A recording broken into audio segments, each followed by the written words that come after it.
SIU has rare dual recognition, one of only 21 universities out of nearly 4,000 nationwide honored by the Carnegie classification. We are a Research One university, driving innovation and discovery. We are also an opportunity university, opening doors and helping all students succeed. Less than 1% of universities hold both honors, and SIU is the only one serving a rural region. That makes Salukis unique, a community defined by excellence, access, and opportunity. Support the research that changes lives and the scholarships that expand access. Visit siuf.org/give.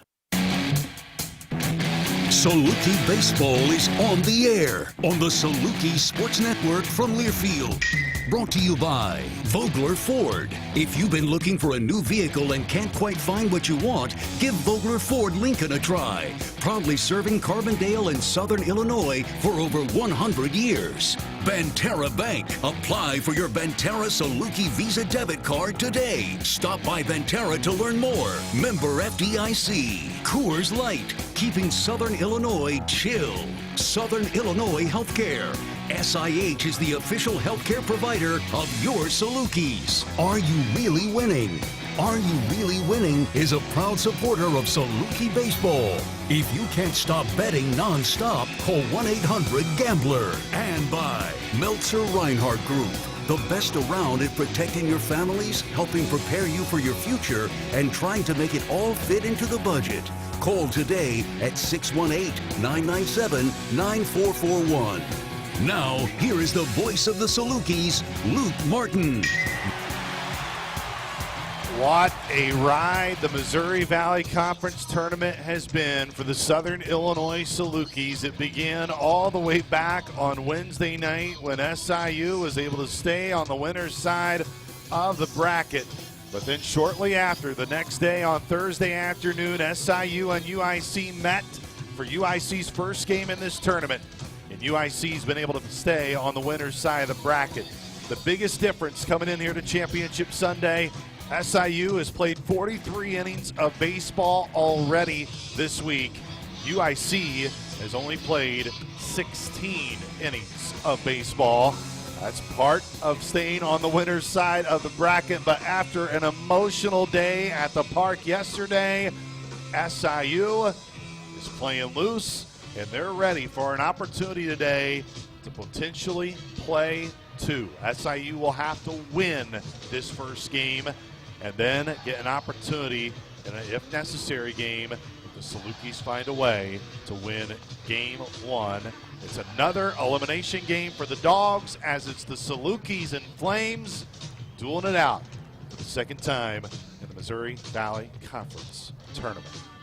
Good evening, a little early evening, good late afternoon, everybody, and what a shocker. We've been in another weather delay today in Murray, Kentucky. So great to have you with us here on Saluki Radio. I am Luke Martin. It is a day that SIU fans always want to try to get to, and it's the first time since 2022 that Southern Illinois will compete in the Missouri Valley Conference Tournament Championship game. Of course, that year, SIU was in the same boat in terms of having to win both games. They won the first game against Missouri State, but then they came up short in game number 2, and that was against the host school back then in 2022. Of course, neither team, the host school here, as SIU was able to eliminate the reigning champions, Murray State, last night. Well, let's go ahead and get to our pregame conversation with the head coach, Lance Rhodes, previewing Championship Sunday here in Murray, Kentucky.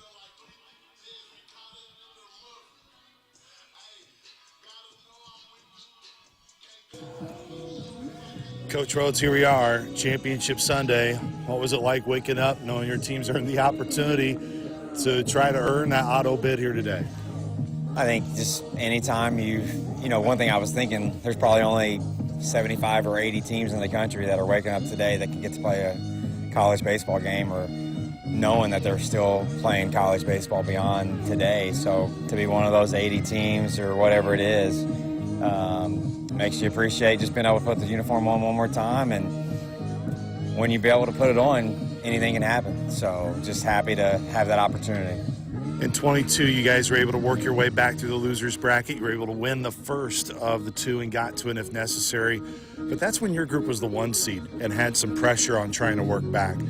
How would you compare maybe the tightness of trying to get through the bracket when you're the one versus this time around where it really seemed after Indiana State your guys have been playing really loose? They have, and I think it's just kind of got that mentality of we got nothing to lose, you know, like nobody expected us other than the people in this dugout, like there's not anybody that thought we were going to be in this position, and so why not go out and prove everybody wrong today and just have that same looseness. And the challenge is we did go to the hotel, we did sleep, like a lot of that wore off. Like, will we be able to bring that again today? Like, that's going to be the challenge, but I don't doubt that our guys can do it. When you look at today with UIC, your second time against them here in the tournament, outside, what are the biggest things that you feel need to change from the first time around, which seems like 2 weeks ago, how long this week has been, to today? At this point, I really don't think there's a different game plan that we're going to have.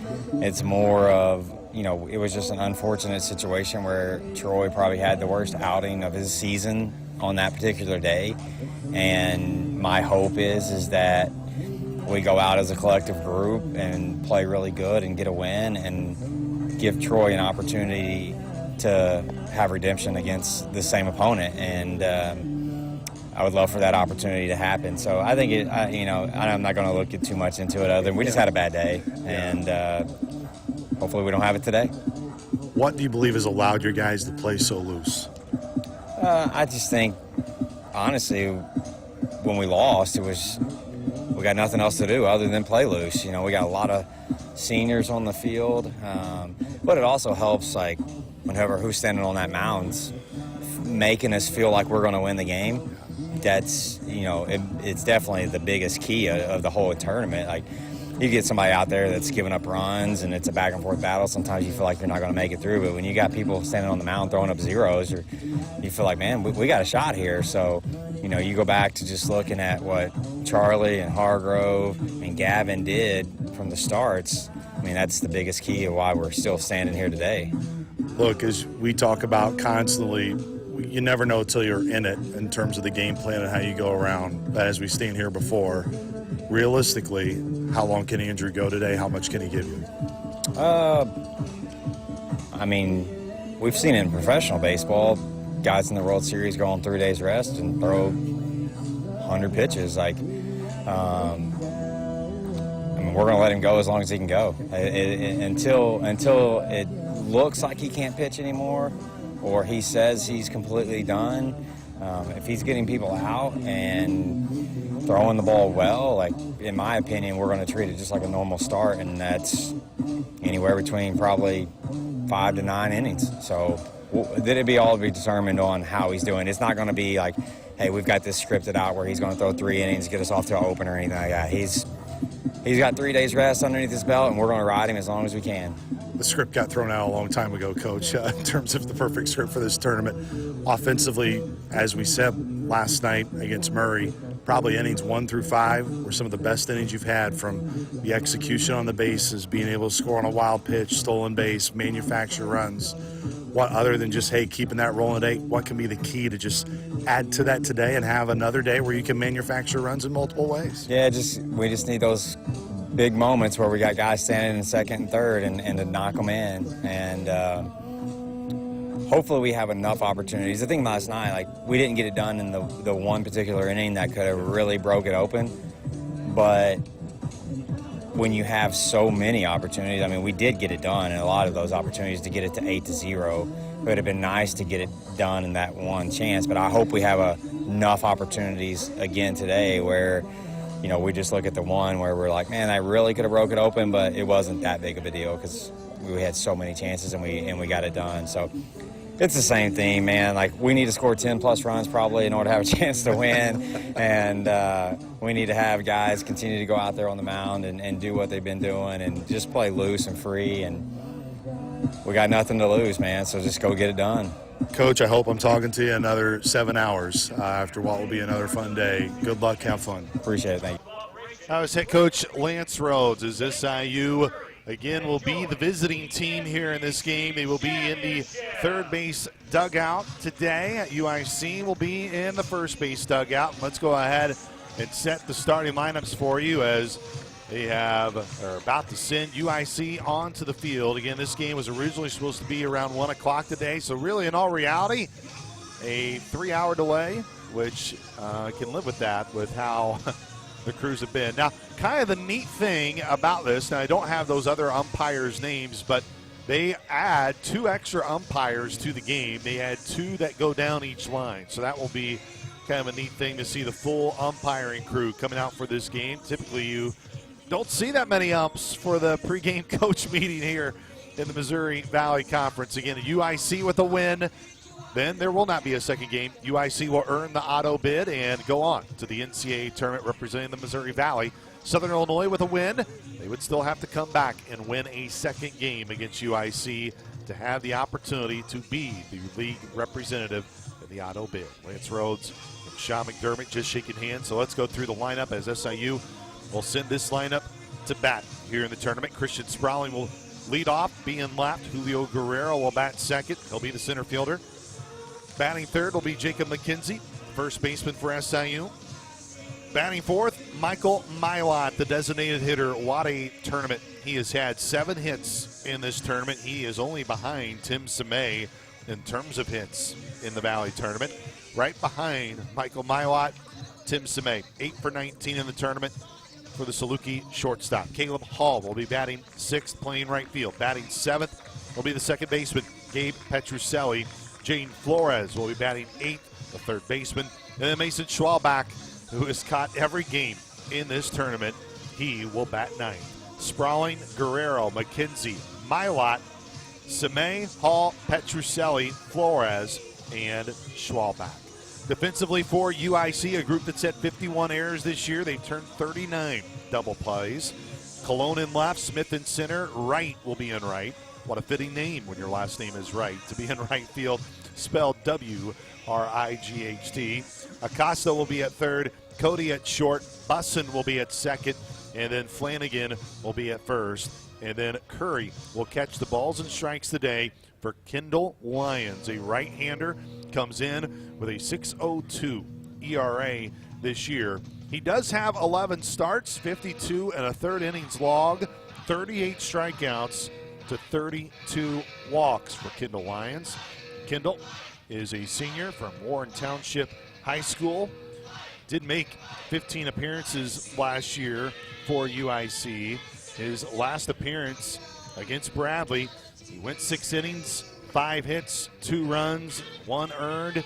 That was the lone loss in that weekend series for UIC, a team that comes in that was 16-8 in the Missouri Valley Conference this year. First place earned them the #1 seed in the tournament. Went 26-27-1. They had 1 tie, and that was due to darkness at Northwestern earlier in the season. Flames, they really had a good contingent of fans this weekend. There's no doubt more Saluki Maroon. They listened to us. I see Red Dog over there. I know BRP is here. A lot of the Hill Gang has been able to make their way down here to support SIU. But the Flames today, they will be wearing their white uniform tops and pants. Flames spelled out on the front in navy blue and bright red trim. And they have double piping down their white pants. Salukis, they will be in their road grays that they were in all day yesterday, so the laundry must have worked to get those washed and cleaned up.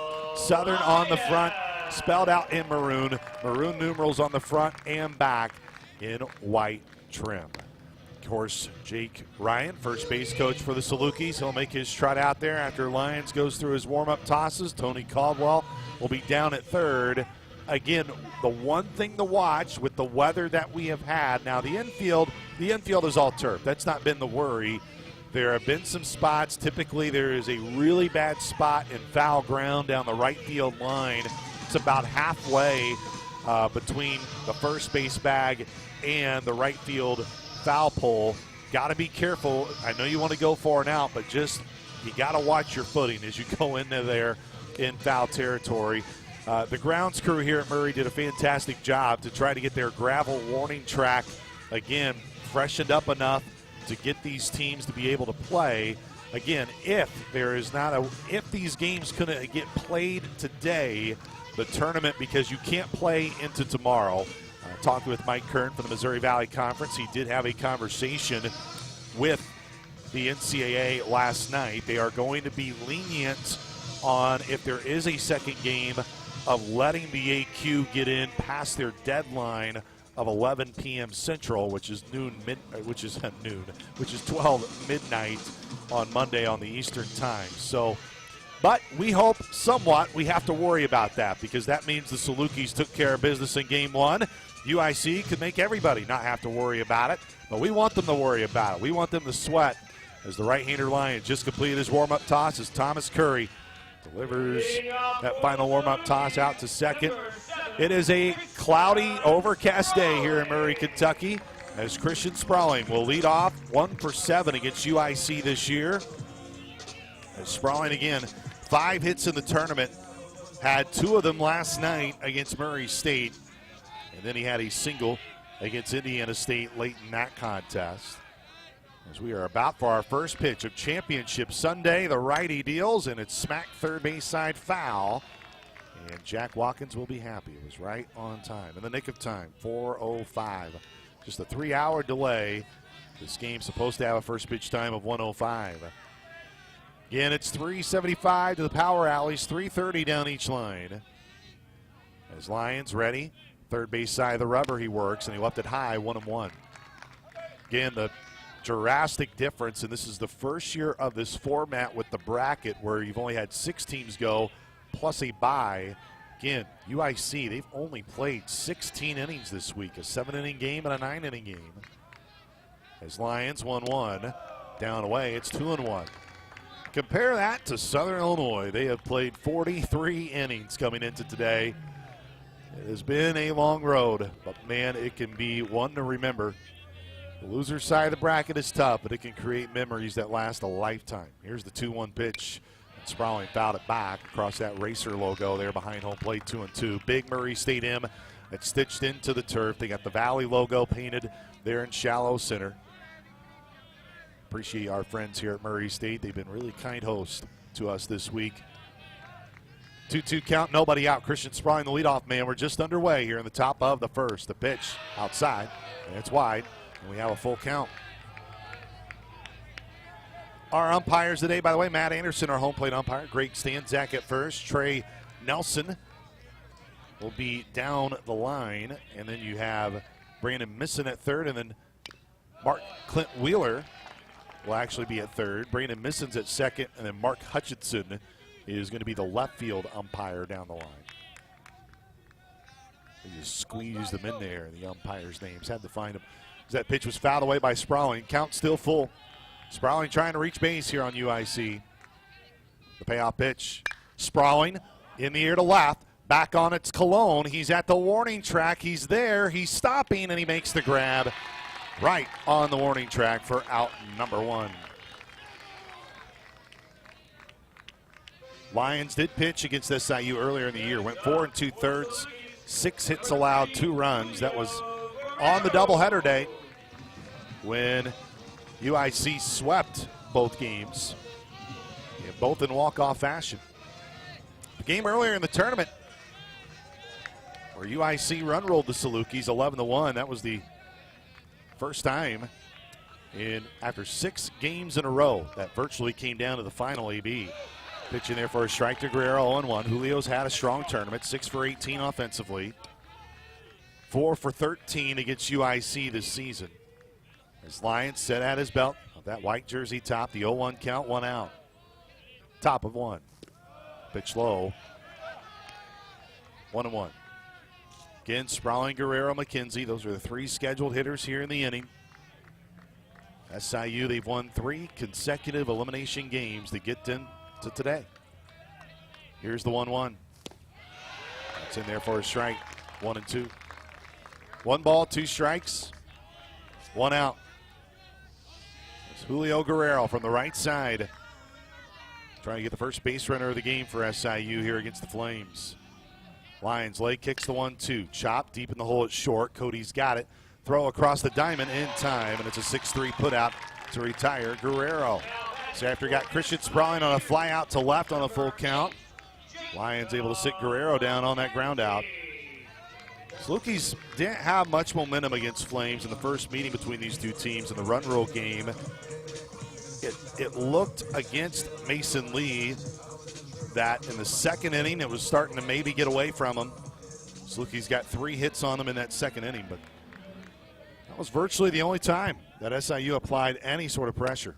And a swing and a miss by Jacob McKenzie, who's 4 for 14 in the tournament. 6 for 13 against UIC. He has played well this year against the Flames. On the season for Jacob, hitting .311.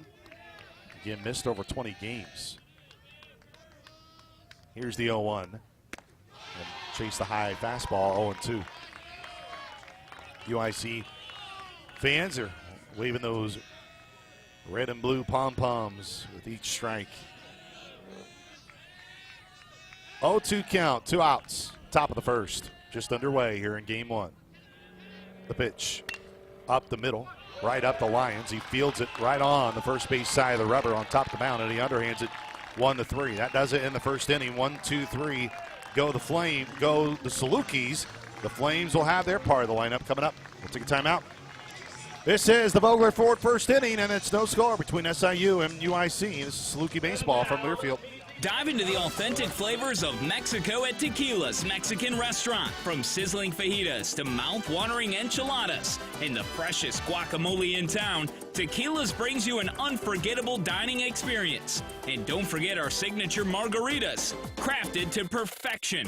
Located right in the heart of Southern Illinois, make sure to visit Tequila's at their locations in Carbondale, Marion, DuQuoin, and Carterville, and enjoy the authentic taste of Mexico. As we welcome you back here to the bottom of the first, as SIU and UIC just getting underway here in the Valley Tournament. So great to have you with us, everybody, hearing from a lot of folks tuning in, friends across the Missouri Valley Conference. My good buddy Tyler Merriam, of course, on the Missouri Valley. I guess you should clarify that, right, Tyler? Missouri Valley Football Conference side. My buddy Rob Brown. Appreciate everybody having the chance to tune in today, as it's a big one for SIU, as Andrew Evans on the mound. How about Andrew Evans, the pitcher of the year in the Valley? He's going to have his second crack at it in the Valley Tournament. He went 6 innings against Evansville to start off his Missouri Valley Tournament. 7 hits, 2 runs allowed, 10 strikeouts to 2 walks. He threw 112 pitches on Wednesday afternoon, early evening, and he will go up against this lineup for UIC. Ashton Campa had a home run against the Salukis in game 1 back on Thursday. Lucas Smith will bat second, the center fielder. Batting third will be Thomas Curry, the catcher, who's had a really outstanding year. Second baseman Jake Buston, who had the 2 walk-off hits against SIU in the regular season. He'll bat fourth. Batting fifth is Alexander Wright, the right fielder. Batting sixth, Vidal Colon, the co-defensive player of the year with SIU's Julio Guerrero. Batting seventh, Will Flanagan, who also had a home run against the Salukis in game 1 of their tournament.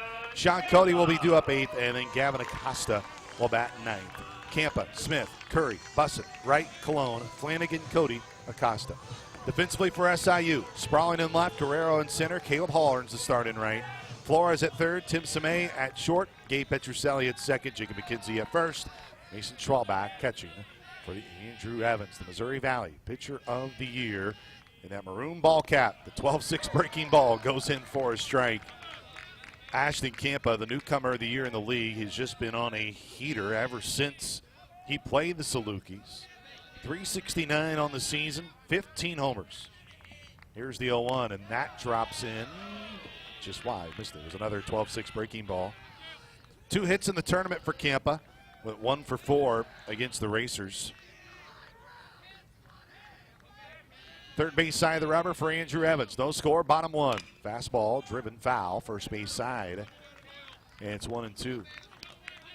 Coach Rhodes, I asked him if you heard his pregame conversation. It's kind of one of those moments. It's like, okay, how long can he go? And he looked right at me and he said, we're going to pitch him as long as he can go. Of course, there is a good chance that Andrew Evans could get drafted here very soon. Right now, 1-2 count, nobody out. 12-6 breaking ball left high, 2-2. 2-2 count. No score. We are underway here in what SIU hopes is one of 2 championship games today. Here's the 2-2 pitch. Called strike 3 inside. The 11th strikeout of the tournament for Andrew Evans. First one of the ball game. And now Lucas Smith will come up. Lucas Smith was one of the few Flames that just struggled to reach base against SIU the first time around. 0 for 4 against SIU. He went 1 for 3.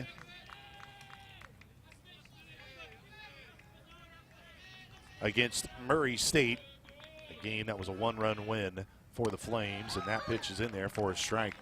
Really, you look at this tournament, and the only game that was not competitive was, unfortunately, the game the Salukis were in. Every other game has had late inning dramatics that come down to the end. It has been a fun tournament. Here's the 0-1. Left it low, 1-1. This tournament has really represented what the Missouri Valley Conference has been all year long. It has been a very balanced league. But give UIC credit, they have been the team that won the regular season. Right now sitting 2-0 in the tournament. That's chop foul, it's 1-2. Again, the long ball was a big reason why. They smoked homers against the Salukis. 4 home runs in that game. I know haunted Troy Shepard. Blake Kimball came in and, of course, gave up a 2-run homer that made it a mercy rule game after UIC got 3 outs in the 7th. Here's the 1-2. Popped it up. Tim Semay trying to eye it. He'll call everybody off as Tim Semay with that white arm sleeve on his right arm underneath that gray uniform top records the out. 2 gone. Andrew Evans grabs that rosin bag, and now Thomas Curry, who is a teammate of Charlie Miller's when they were at Missouri together. Curry has a physical presence about him when he steps into the batter's box. He's hitting .309, 12 home runs, 48 RBI this year. Sit 1-4 ride against SIU against Troy Shepard. And that was right over the Murray State M. And man, he cracked it again. Same spot, left center field, and this one's a no-doubter. Man, right when I was saying where he hit the home run, he literally hits it there, and it's 1-0 Flames here in the bottom of the first. Wow.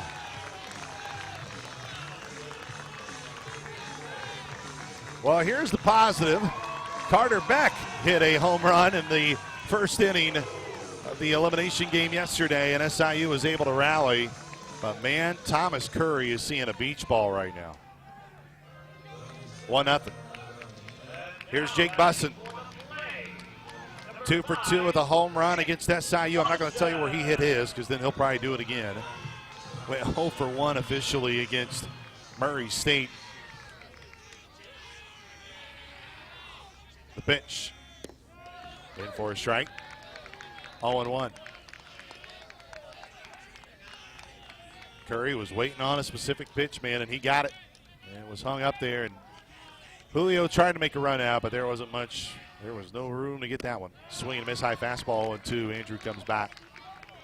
0-2 count, 2 outs. Salukis with their ace back for a second time in the tournament. He's got a strikeout in the tournament. He's got a strikeout in this game. And then just gave up a solo homer to Curry. Here's the 0-2. Foul back. The only bugaboo in the game against Murray State last night for SIU, again, it was the lone inning. They gave up the 7 runs, but there were multiple walks within that inning. As long as Andrew Evans and whoever comes after him, you can tip your cap to teams that earn their way on, but it really digs you a hole when you allow free bases, which Andrew's been really good at that this year. Here's the 0-2. 12-6 breaking ball, fouled it off his foot. Bussin, and will remain 0-2. Got a good text from the voice of the Racers here, Dave Weiner. Appreciate Dave and his hospitality this week. Let me to crash in here to Johnny Reagan Suite, which is their alumni area for all their Racer games. 0-2 count, 2 outs. 1-0 lead UIC. Nearly clipped Jake Bussin. It was high and in, 1-2. 1 ball, 2 strikes, 2 outs. UIC with the early lead. A solo homer by Thomas Curry. The second homer of the tournament. The second homer against SIU. Here's the 1-2 pitch. Breaking ball called strike 3. Good job there by Andrew Evans. He got 2 strikeouts in the inning, but the Flames do strike first. 1 run on 1 hit. It was a solo homer. Seems like it's the only way teams can score runs on SIU in this tournament has been the long ball. Nobody left on base. There were no Saluki errors. We are through 1 inning of play. It's 1-0 UIC. To the top of the second we go. This is Saluki baseball from Learfield. SIU has rare dual recognition, one of only 21 universities out of nearly 4,000 nationwide honored by the Carnegie classification. We are a Research 1 university, driving innovation and discovery. We are also an opportunity university, opening doors and helping all students succeed. Less than 1% of universities hold both honors, and SIU is the only one serving a rural region. That makes Salukis unique, a community defined by excellence, access, and opportunity. Support the research that changes lives and the scholarships that expand access. Visit siuf.org/give.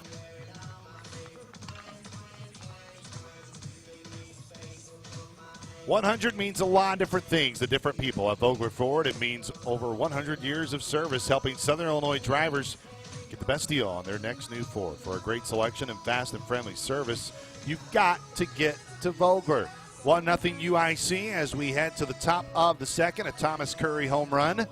Right now, the difference in the game. It really is amazing when you think of how teams have scored runs against SIU in the tournament. Hokanson had the 2 RBI single last night, but you had the grand slam by Dalen Pena.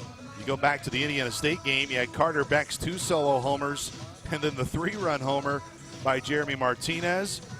You had Reagan Reeder's 2-run homer in the 4th inning against SIU in that what was their first elimination game of the tournament. And then going back to UIC, 4 home runs. By my count, there are only 3 hits or 3 plays that teams have scored runs off SIU that have not been via the long ball, which is amazing.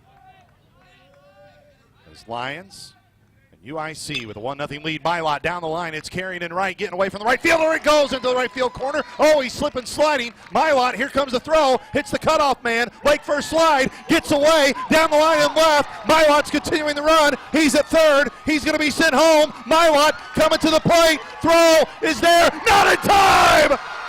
Holy cow. Michael Mylott went around every base. There's where the fielding conditions are going to make a factor in the game. And it's tied at 1.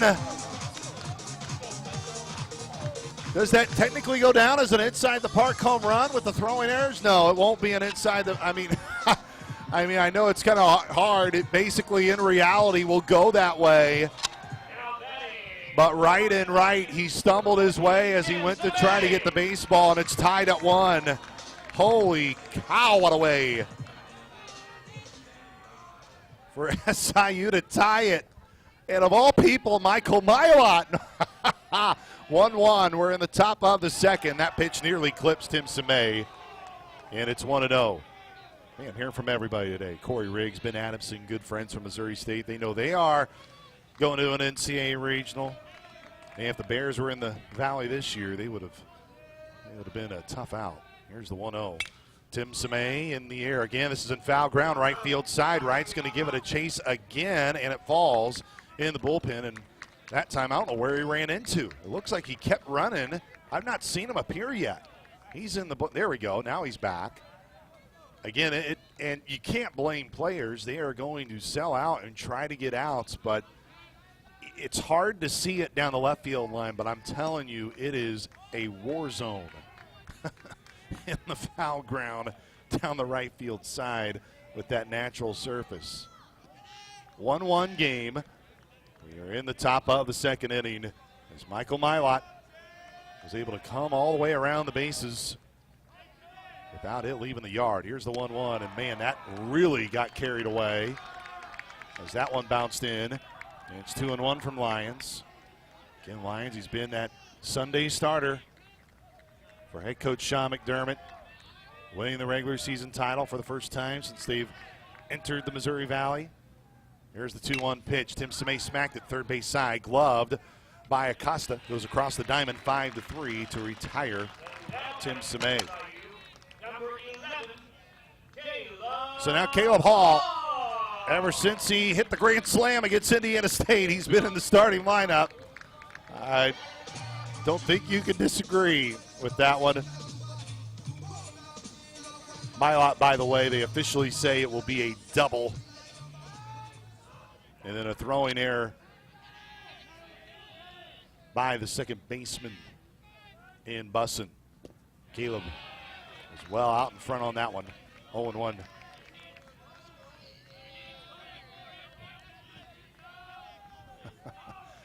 Nothing like a Little League home run to get your first run of the game in the top of the second. Caleb Hall ready, the 0-1 pitch, low, 1-1. Salukis last night, they just scored runs in so many different ways. It was about as peak of a level that we've seen from SIU this year. The 1-1 dropped in for a strike, 1-2. Good breaking ball pitch there by Lyons. UIC, they have won the last 3 games with SIU this season. Again, won the doubleheader day, and then, of course, the first game of their tournament stay here in Murray. Here's the 1-2, way outside. It's 2-2. Hall in the tournament, 3 for 5. The 4 RBI he got, of course, was that grand slam. He's got a triple as well. That came against Murray State in the nightcap last night. 2-2 count, 1 out. Tie game at 1. The pitch, poked, first base side. First baseman awkwardly gloves it. Flanagan beats Caleb Hall to the bag. 3 unassisted for the second out.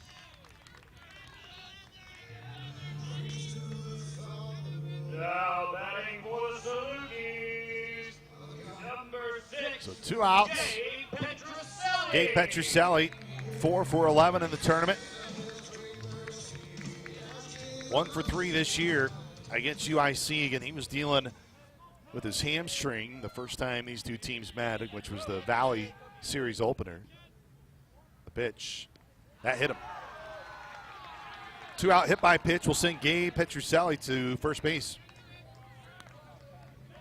And now batting for the Salukis, number 18. It's always important in any game, but especially when you do factor in what the conditions can be here in Murray today, just putting a ball in play, especially on any sort of fly ball in the outfield, it's going to be one that you could have a chance to have one drop.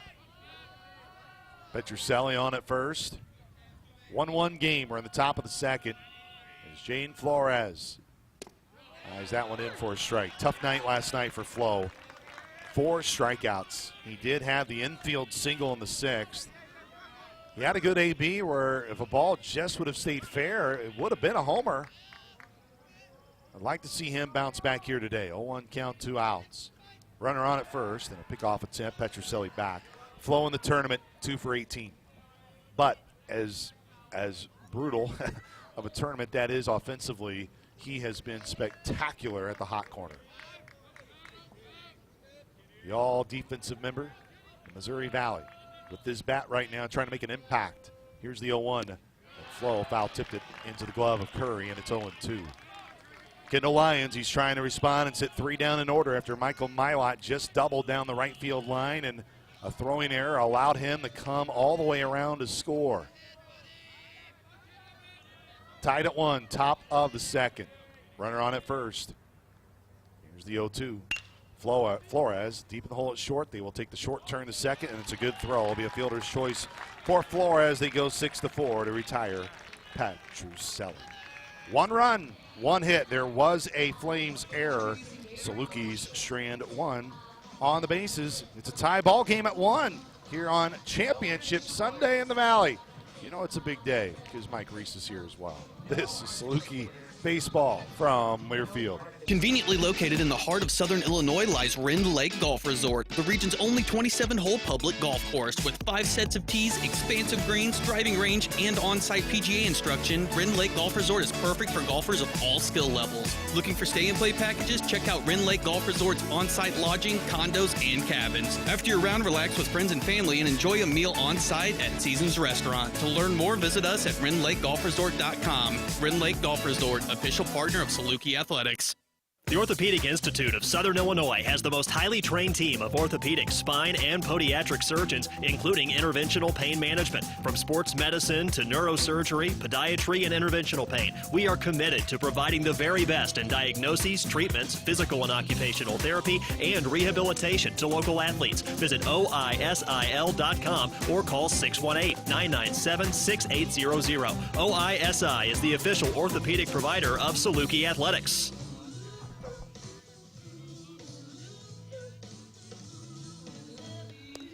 You know, Mike Reese is asking me right now if he's blocking my view, and you never block my view, Mike. always got to take a photo. SIU in a tie game at 1. Again, officially they rule it a double by Mylott, and then as he slid in the second, it was the cutoff throw that got away and ended up coming in. So it doesn't get credit for an inside the park home run, but it does at least tie this game up at 1, and you come back and you answer what Thomas Curry and UIC was able to do with their solo home run. Wright, Cologne, and Flanagan due up here in the inning against Andrew Evans, who again had 2 strikeouts in his half of the first. And the pitch outside, 1-0.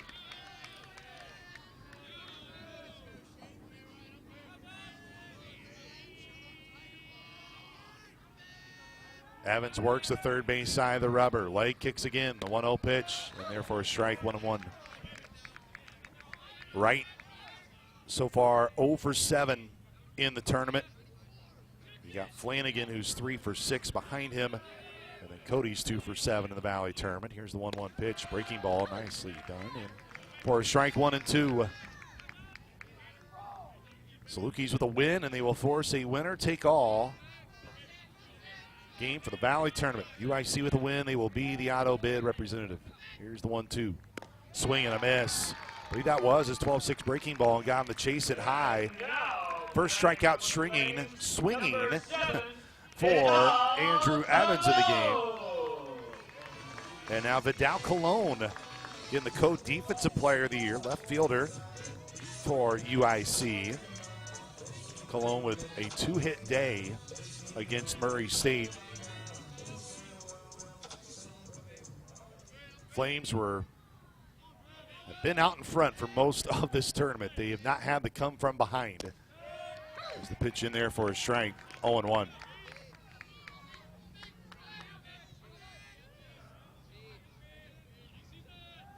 Flames trailed Murray State 1-0 going to the bottom of the first, but the Flames were able to get 3 and just kept adding a run throughout the ball game. Here's the 0-1. Big swing and a miss by Cologne, and it's 0-2.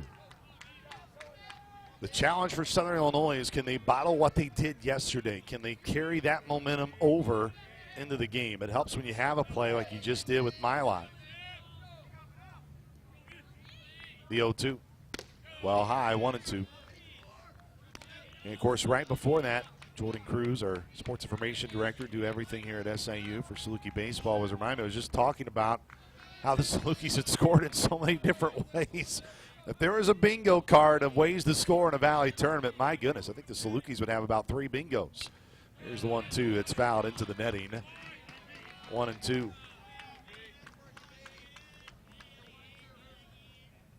Wind again, it's virtually been the same for most of the tournament. We've not seen it blow anywhere else other than down the right field line. You got the American flag on the far left pole, and then you have the Valley flag and the Murray State flag on the smaller right pole. Here's the 1-2. Breaking ball upstairs, 2-2.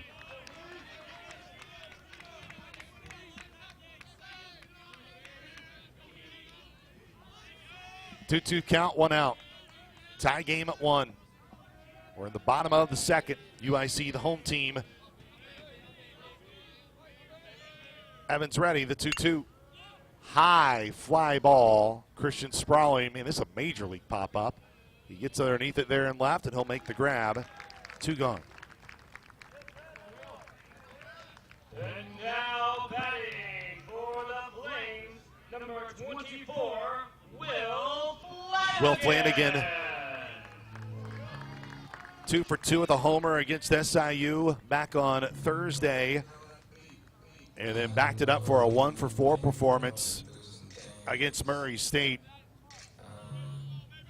The lone guy who hit a homer for UIC in that game against Murray was Gavin Acosta, and it was his first home run of the season. Pitch down low and in, 1-0. And that's kind of the amazing thing now with this new tournament format. UIC could get out of Murray. Well, they are going to get out of Murray. It's just a question of whether they will be the auto bid or not. But the 1-0 in for a strike, 1-1. They would have only seen two teams. They played Southern their first game, played Murray second, and they will see Southern again. 1 ball, 1 strike, 2 outs. The pitch, outside corner. And didn't get that call, 2-1. Again, Matt Anderson, a veteran Valley umpire. Working home plate this game. The lefty Flanagan awaits. Righty on lefty matchup. 12-6 breaking ball, dropped it in for a strike. It's 2-2. For a second, I thought again that was strike 3. I did that last night one time, unfortunately for McIntosh and Kirsten. I kind of had my punch out going up here in the booth. 2-2 count, 2 outs. Andrew Evans trying to go 1-2-3 here in the second. He's retired 3 in a row since the homer. The 2-2 wide. First full count here for Andrew Evans. 2 away, tie game at 1. Bottom of the second. Evans is ready. The Valley pitcher of the year rocks his hips. He deals. Breaking ball lined in the right on a base hit. Caleb Hall will come in the field it cleanly. Hung that 12-6 breaking ball and was able to drive it in the right. Again, 91 off the bat. There, Flanagan. And now it's on to the shortstop, Sean Cody. Sean Cody, 2 for 7 in the tournament. Went 1 for 3 against SIU on Thursday. In the tournament, the reason why we are here on Sunday is because Friday was a complete wash here in Murray. There's Andrew Evans with 2 outs facing Cody. Paints it low, 1-0. 1-0 count, 2 outs. If the Salukis could get a win here in game 1, I believe Troy Shepard would get an opportunity to start game 2. A lot of chance at redemption for Troy against the same team. Time is called, and I don't know why. Something got in the eye there of Flanagan. Flanagan is off the first base bag right now. He's kind of looking in his eyes. The first base coach will come over and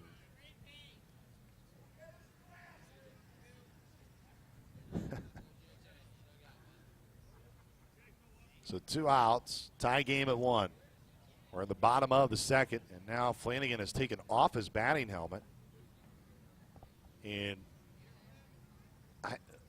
he's got something going on right now. He's kind of brushing his nose. I don't know if he's having a nosebleed or if he's now cleaning out his eyes. Jacob McKenzie is kind of staring at him. Maybe he lost the contact. I think it's something with the contact lens, and now the athletic trainer is coming in. I'm looking here at the TV broadcast feed I have here to my left. And, yeah, I think it's his contact that's giving him fits. So we got a contact delay. We've almost checked off all the possible delays.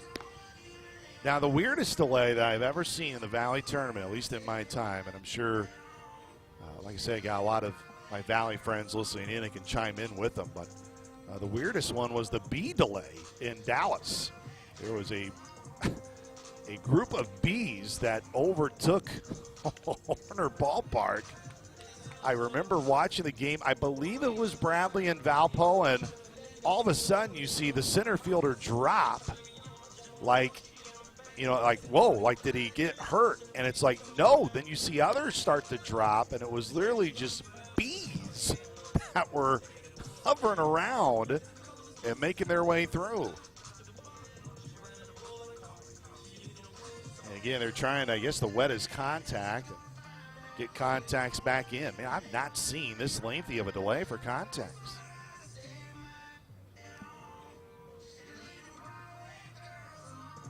Leave the contact lens at home, I guess.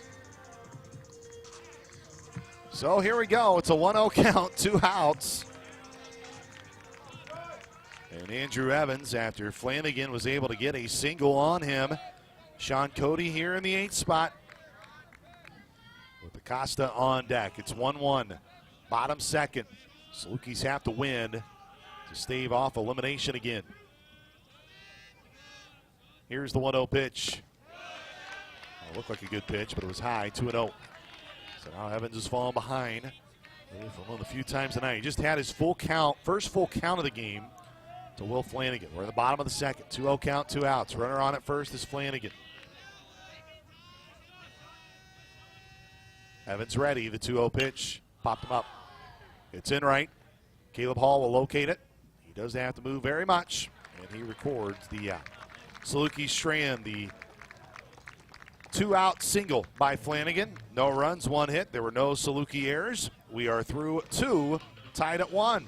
9-1 and 2 spots, 2 up for SIU. When we come back, this is Saluki baseball from Learfield. Conveniently located in the heart of southern Illinois lies Rend Lake Golf Resort, the region's only 27-hole public golf course with 5 sets of tees, expansive greens, driving range, and on-site PGA instruction. Rend Lake Golf Resort is perfect for golfers of all skill levels. Looking for stay-and-play packages? Check out Rend Lake Golf Resort's on-site lodging, condos, and cabins. After your round, relax with friends and family and enjoy a meal on-site at Seasons Restaurant. To learn more, visit us at RendLakeGolfResort.com. Rend Lake Golf Resort, official partner of Saluki Athletics.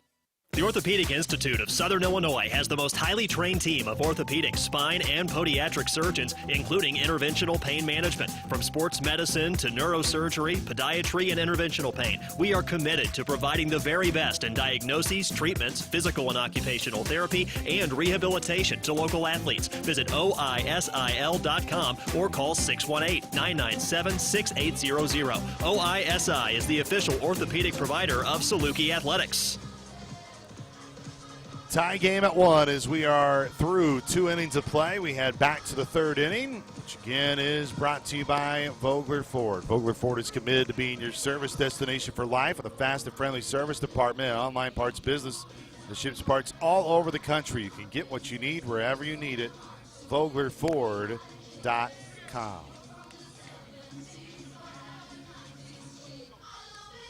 Tie game at 1 as SIU and UIC here in the Valley Tournament. Let's talk about weird delays. I'm sure Coach Keith Gutton, who's done a lot of games this year with my friend Corey Riggs at Missouri State, I'm sure Coach Gutton's probably got some stories. Maybe he can fly in here to Murray, and maybe I can get him here for the second game. I don't know if that's possible. Work on that, Corey and Ben. Tie game at 1, top of the 3rd. Schwalbach fouled it back. Schwalbach in the tournament, he's got 6 hits, 6 for 19. He did go, he's 0 for 4 against UIC this season. As the lefty with those neon pink batting gloves that he's rocked all year long. Leads from the left side as Lyons still out there. Tie game at 1. We're in the top of the 3rd. Here's the 0-1 pitch. Off speed and down the swing, 0-2. 0-2 count. Schwalbach trying to join Michael Milot, who had the leadoff double and then came in the score on a throwing error. Here's the 0-2. High, 1-2. Early in the game against Murray last night, outside the 1st inning, Saluki's got the leadoff man on in the 2nd, 3rd, 4th, 5th, 6th inning. And that's why the Salukis were able to manufacture so much offense early against Murray. Here's the 1-2. At the knees, just misses somewhere. It's 2-2. 2-2 count. Tie game at 1. Salukis and Flames here on Championship Sunday in a tie game. Here's the pitch. Schwalbach struck out swinging. First strikeout for Lyons. He is now 1 time through the order. Back to the top of the lineup here. It's number 7, Christian Sprawling 0 for 1. He flew out to the warning track his first time up. I'd love to see Sprawling get rewarded with a with a homer in this tournament. He's been so close to getting one. But right now, in a tie game at 1, we're on the top of third. Just need Christian to try to get on base. Swing, third base side, high hopper, but goes foul as Acosta came over to field that down the third base line. Getting nowhere near the type of crowd that was here last night. But the good news is, and more Saluki Maroon made the trip down from Carbondale to Murray today. Probably more would have made it if the weather wasn't such an impact. Here's the 0-1. At the knees to Sprouling, and it's 0-2. 0-2 count, 1 away. Tie game at 1. We're in the top of the third inning. Salukis, the road team, and they will be the road team even if they, again, we hope again. Here's the 0-2. Sprawling in the air left, back at the warning track. It's at the wall. He gets the home run. Christian Sprawling puts SIU ahead. And finally, Sprawl gets rewarded with the home run. He's got a big grin. He gives the handshake to Tony Caldwell at third. He is going to be greeted at home plate by McKenzie and Guerrero. And SIU with its first lead over UIC in the tournament. And it's the first time that the Flames have trailed after the first inning. And now Julio Guerrero, who's 0 for 1 on a ground out. The pitch splits the plate, 0-1. The Salukis have been playing loose here over the last day and a half. 3 straight elimination game wins. And Guerrero again pounded it right into the turf. Feeling it is Acosta. He'll go 5-3 to sit down Guerrero. 1 gone, or 2 gone, excuse me. That was a 1-out solo homer by Christian Sprawling, and now Jacob McKenzie. McKenzie 0 for 1. He kind of had a soft roller up the middle that Lyons was able to grab with his glove, and then just went 1-3 to get the third and final out. Salukis went 1-2-3 in the first, but they have not gone down in order since. Mylott is on deck if McKenzie could reach. And he swings at a pitch that was so far down and ends up bouncing away, but he's behind 0-1. 0-1 count, 1-run lead for SIU. 2 runs on 2 hits. Virtually an inside the park home run and one that actually left. Lions 0-1 down away. Evens up 1 ball and 1 strike.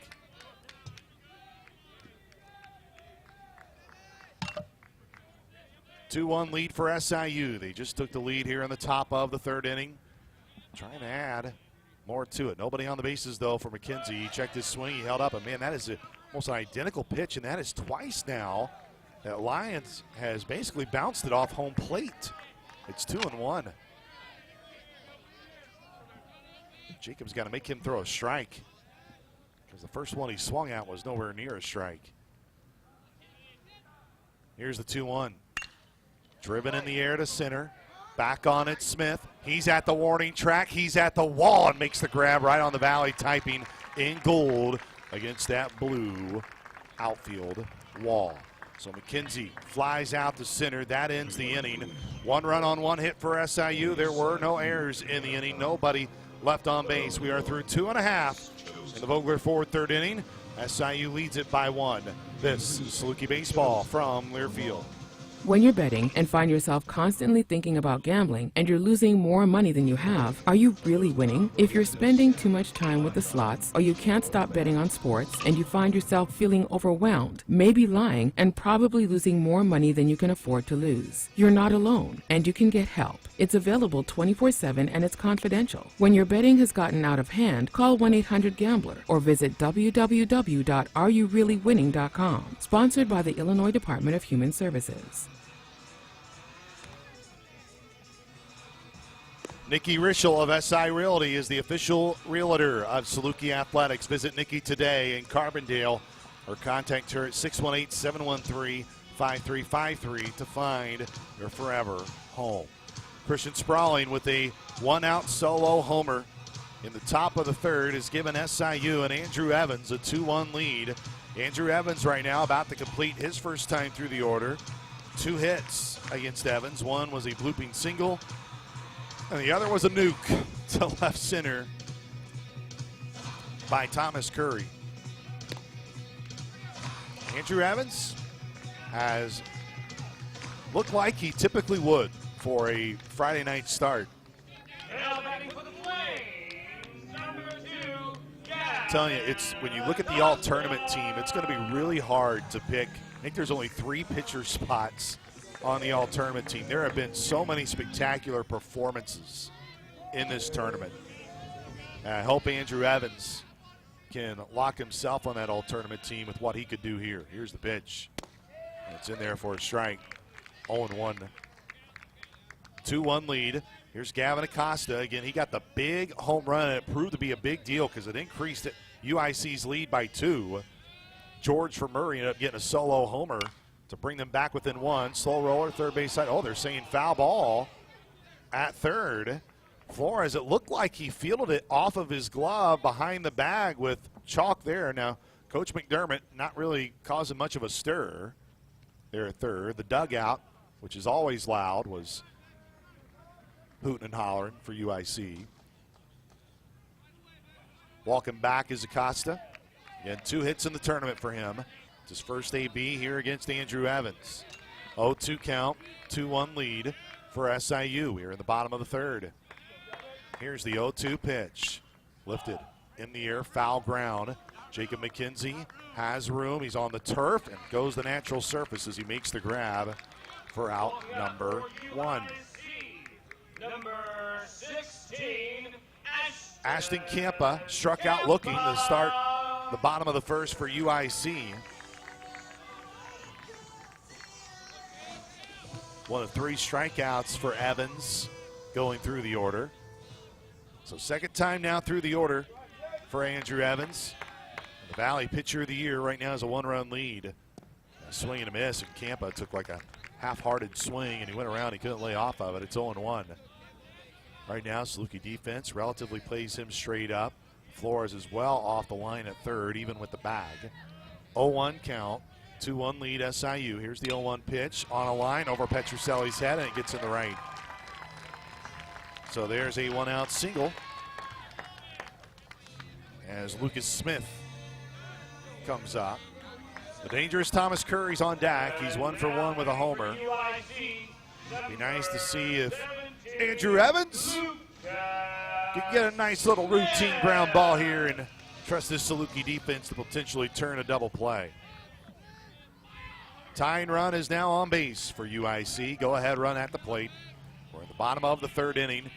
UIC, the home team, number 1 seed in this Valley tournament. The pitch, 12-6 breaking ball, just missed somewhere. It's 1-0. And that was a beauty.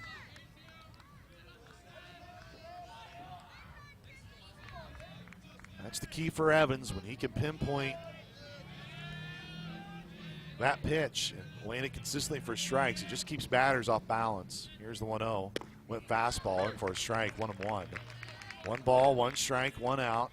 Runner on at first. Ashton Campa. Third hit of the game for UIC. Wind continuing to blow left to right here in Murray, Kentucky. Right-handed hitter at the plate, Lucas Smith. Here's the 1-1 to Smith. Another breaking ball in for a strike, 1-2. Smith, he's got like mint-colored gloves for UIC. 1-2 count, 1 out.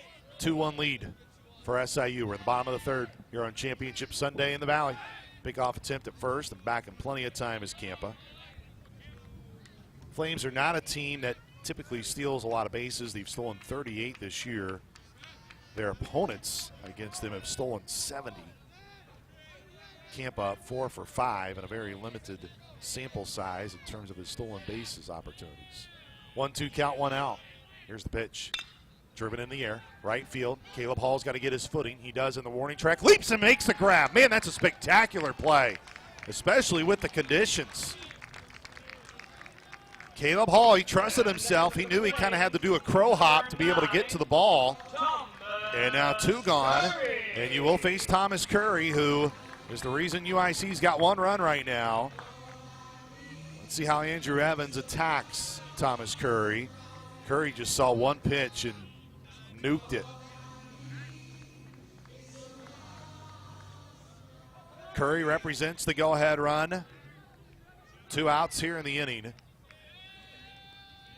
As the bulky right-handed swinger for UIC drills it in the hole at short. It gets through a diving Tim Samay into left. The runner will hold, and Campa at second. So Curry 2 for 2 now.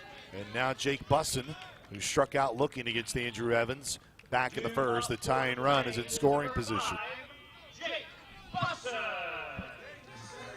2-1 lead for SIU. We are in the bottom of the third here from Murray, Kentucky at Johnny Reagan Field. Taylor Family Park, just renamed Taylor Family Park. Double play depth up the middle, but you don't need a double play. 2 outs here in the inning, just the in out. Here's the pitch. Breaking ball lands for a strike. 0-1.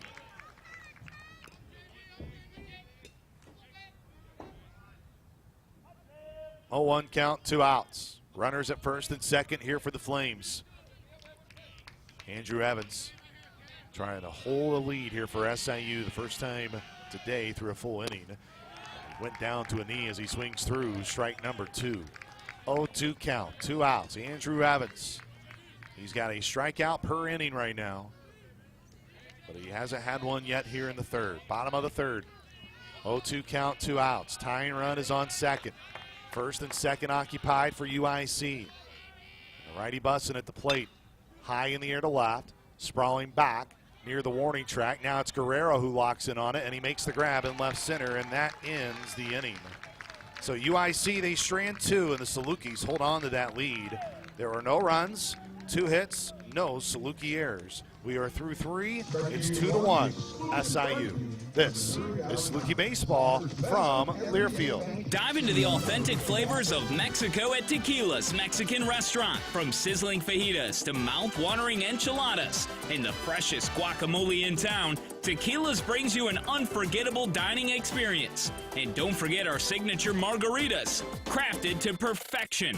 Located right in the heart of Southern Illinois, make sure to visit Tequila's at their locations in Carbondale, Marion, DuQuoin, and Carterville, and enjoy the authentic taste of Mexico.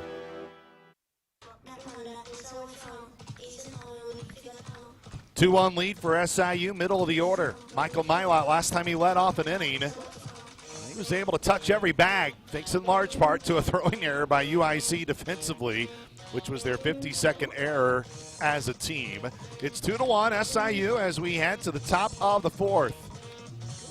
Here from Murray, Kentucky. Gives us time to remind you, Saluki Nation, that State Farm agents Bob Barr and Carbondale, Dave Anderson and Heron are proud to support Saluki Athletics. Like a good neighbor, State Farm is there.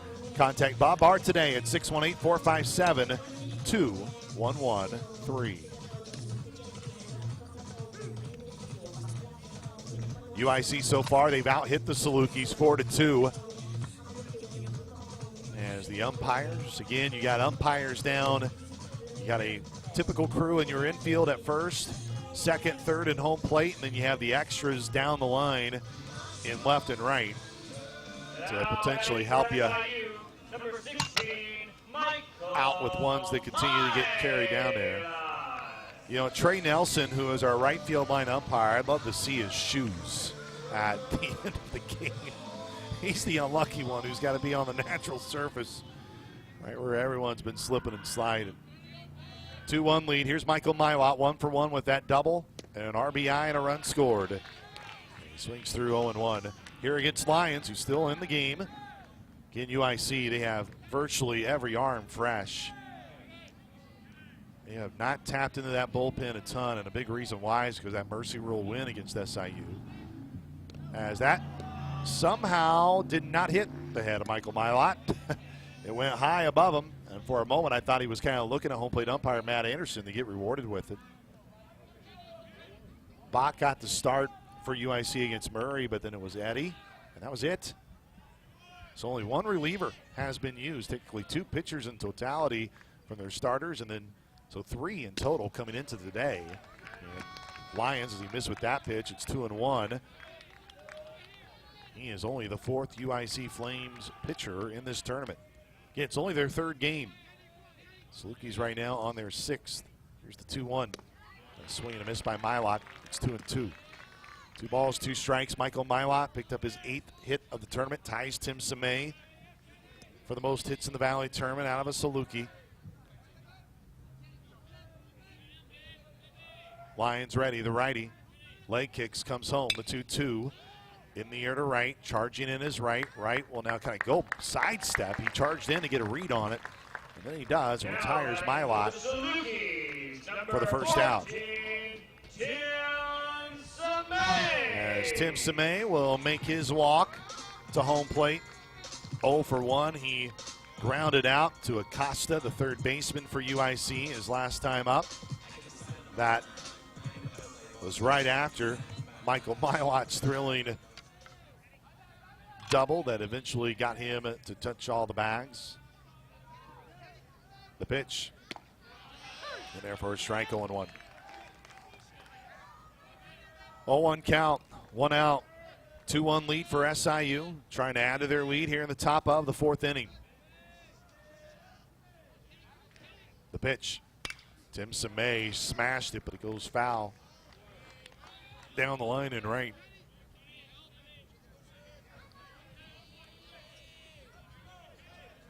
Oh, 2 count. Here to Tim Samay.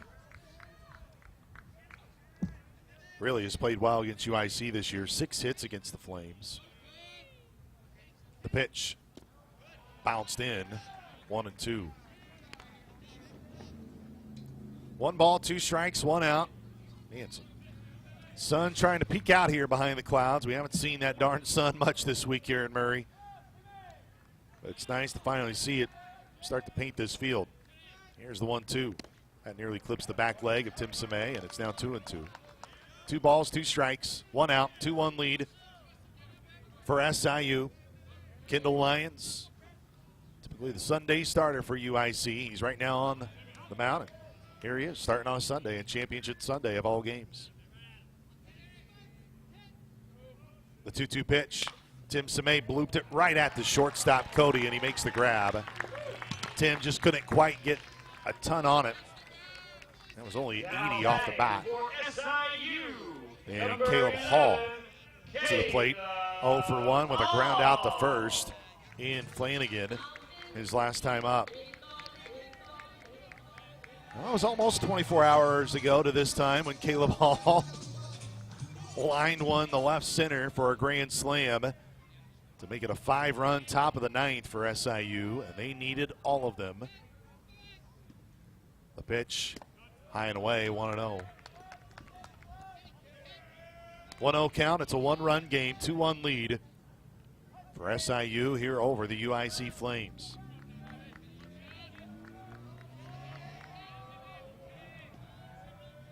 Lions ready to deal. Here's the 1-0. Ooh, breaking ball.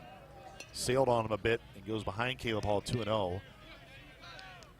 Doesn't appear that anybody is down in the bullpen for UIC. Again, Lyons is a typical starter.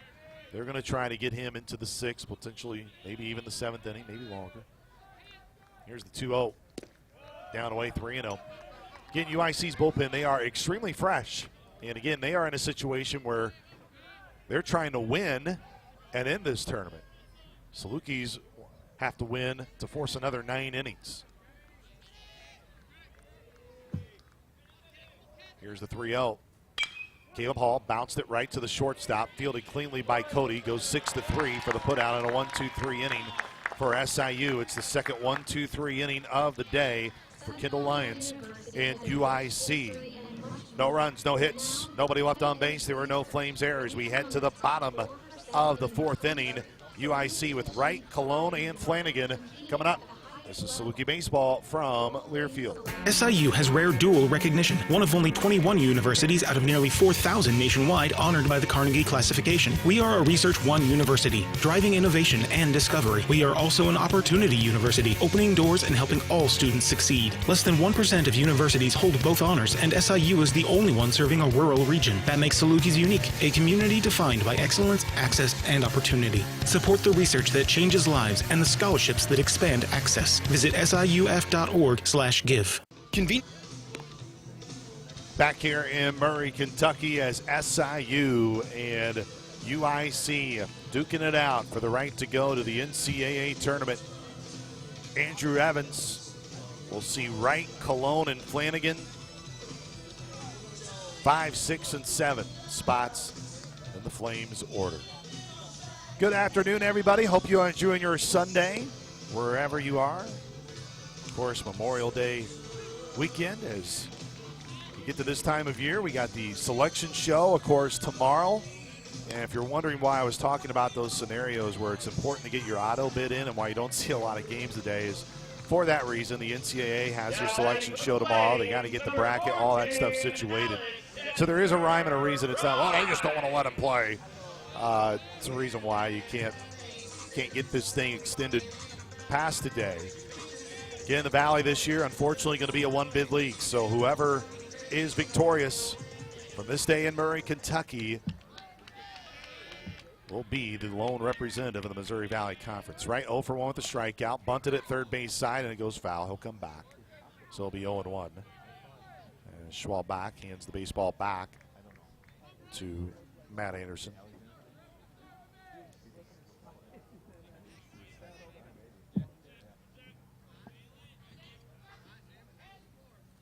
Man, long walk back.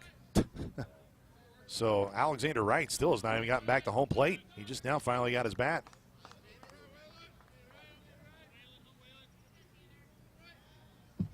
Oh, 1 count, and now he will step back in as the lefty right. He was the right fielder, or is the right fielder for UIC. Pitch in there for a strike, 0-2. It is a very dangerous right field line here in Murray, Kentucky. There's still a puddle that rests down that right field line right near the warning track. Here's the 0-2. Chopped it, this one in the right. Caleb Hall came in, now backpedals, and he'll make the out.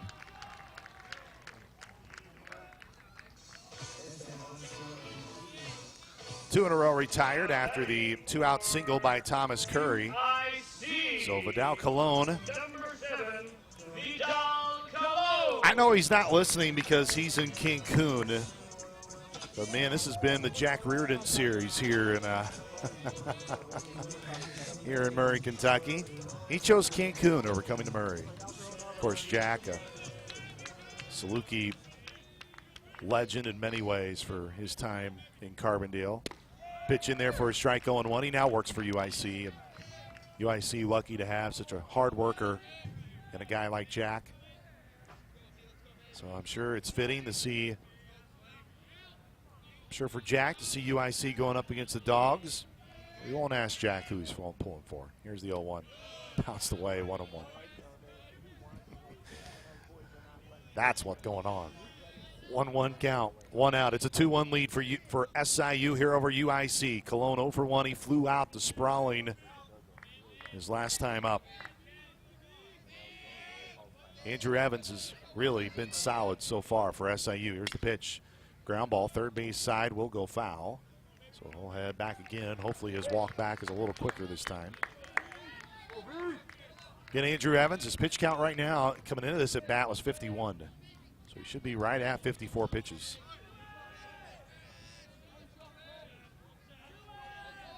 One-two count, 1 away. 2-1 lead for Southern Illinois as that sun now coming out brightly behind the clouds here in Murray, Kentucky. The 1-2. Just going to paint the outer half. It's 2-2. 2-2 count, 1 out.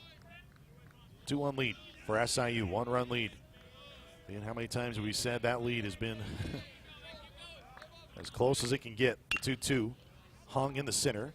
Julio Guerrero, though, charges in with the sunshades on. And he records the out. Not very often people have been able to have, the players haven't had to use their sunglasses. So 2 out. Salukis have been here, and when you go back to their practice session on Tuesday, they were the first team to practice.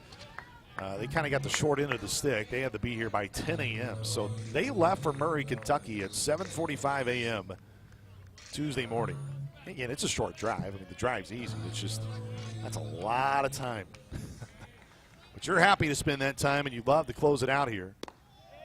With a strike there from Andrew Evans, and he works ahead 0-1 here on Flanagan. Flanagan 1 for 1. He had a single and a full count against Evans.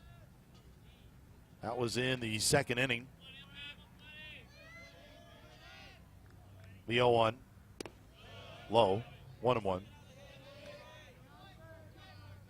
1 ball, 1 strike, 2 outs. 2-1 lead for the Salukis. Trying to maintain it here since they got it in the third. And it's on a line over the head of Petroselli. It's in the right center field gap. Caleb Hall on his horse. He will field it bare hand and throw in the second. And man, it was a good throw. It's a double. Flanagan will get a double. But Hall made that close there at second. That was going to be an easy stand-up double. But now Sean Cody, the Flames had first and second with 2 outs before Jake Busson flew out to center to end the inning. So now Cody, who's 0 for 1, he flew out to right to Caleb Hall his last time up.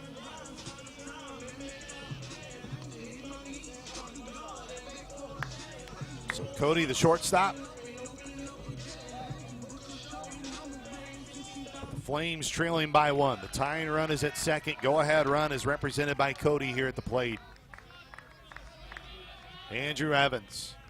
Oh, it's partly cloudy now. Later afternoon. Here's the pitch. Left upstairs, 1-0. 1-0 count, 2 outs. It's a 1-run lead currently for SIU. They're trying to hold on to the lead here. We're in the bottom of the 4th. Elimination game for the Salukis. UIC with a win. They will win the title.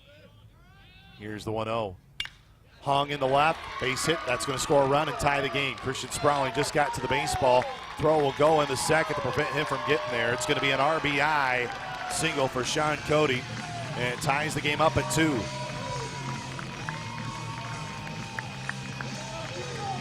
All that done with 2 outs as the UIC Flames parents wave their pom-poms around. And now it's Acosta.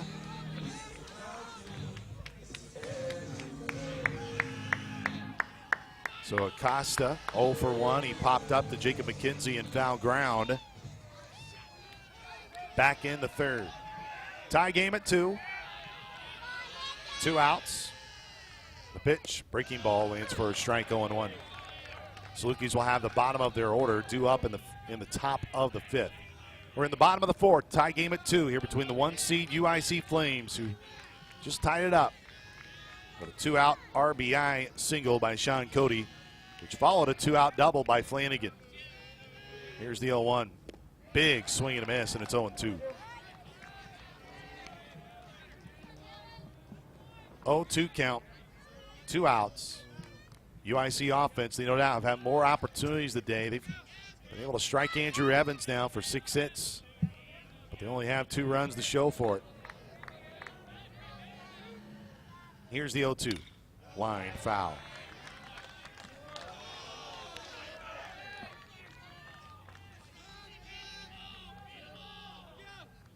Oh, 2 count, 2 outs. Tie game at 2. We're in the bottom of the 4th.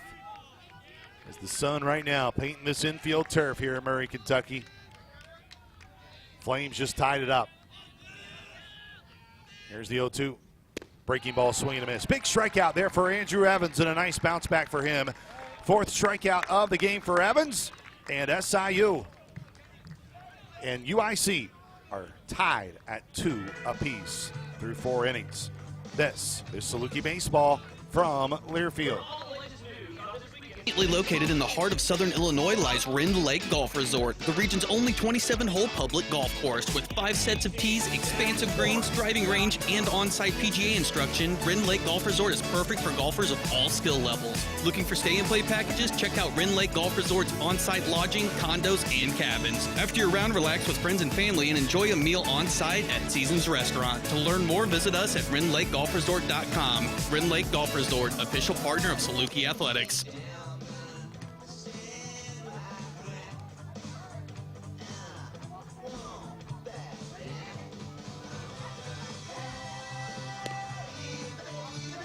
The Orthopedic Institute of Southern Illinois is the official orthopedic provider for Saluki Athletics. To get back in the game, trust the Sports Medicine Center at the Orthopedic Institute of Southern Illinois.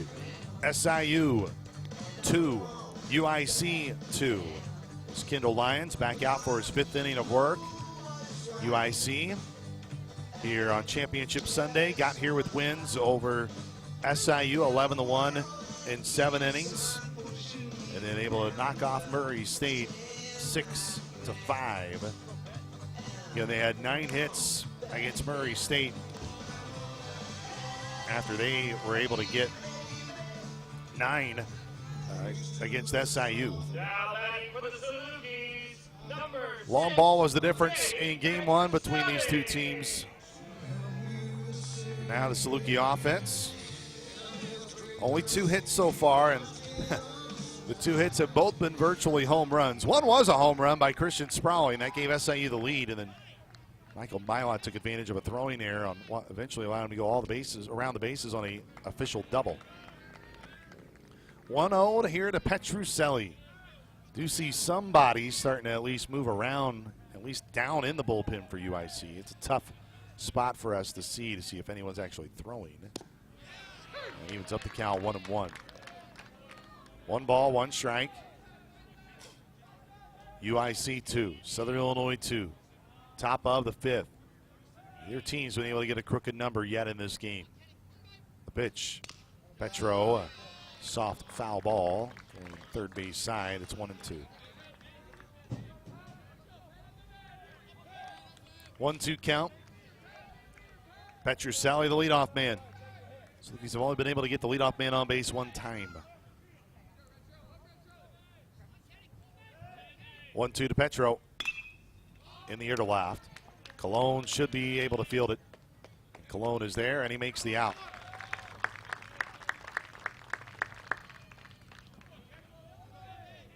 So 1 gone as Jane Flores, he hit into a fielder's choice his last time up after Petrucelli was hit by pitch. Flores with 1 out, nobody on here for SIU.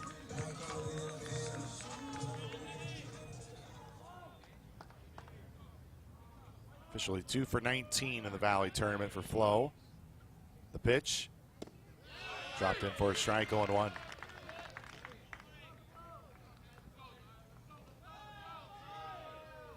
Pitch count at 61 for Kendall Lyons. So he's been very eco-friendly. Not a lot of high pitch count innings so far as we're here in the 5th. Here's the 0-1. Down outside. 1 ball, 1 strike. 1-1 count, tie game at 2.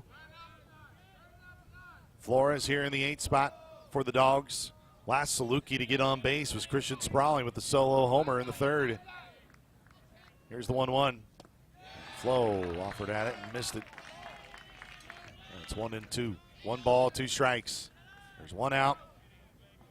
We're evened up at 2 apiece.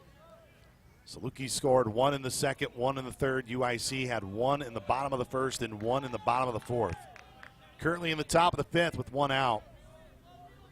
Lyons ready, leg kicks, comes home. The 1-2 that hit him. Second hit by pitch by Lyons. And Jane Flores will earn the hard way on. And Schwalbach here in the 9th spot. Number 17, Mason Schwalbach. So Schwalbach in this tie game at 2. struck out swinging against Lyons. That's the only strikeout that Kendall Lyons has had. As Jake Carroll comes out to get that arm guard from Jake Ryan, who got it from Jaden Flores.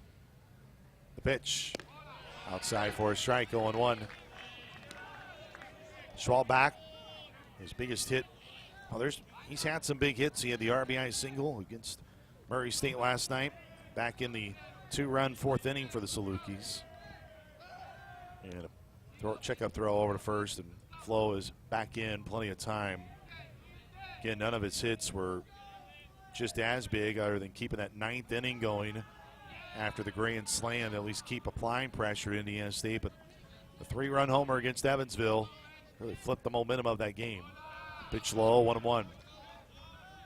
1 ball, 1 strike. Salukis have already got Kendall Lyons once today on a home run. You can hear the Guerrero family just shouting out there, trying to cheer on the Salukis. And Flores dives back in the first.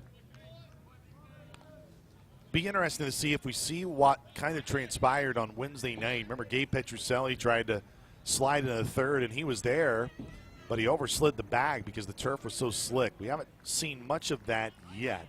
Here's the 1-1.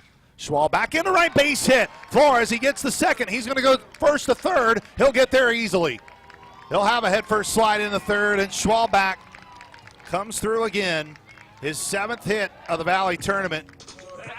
And now it's Christian Sprawling, who homered against Lyons his last time up. He's 1 for 2.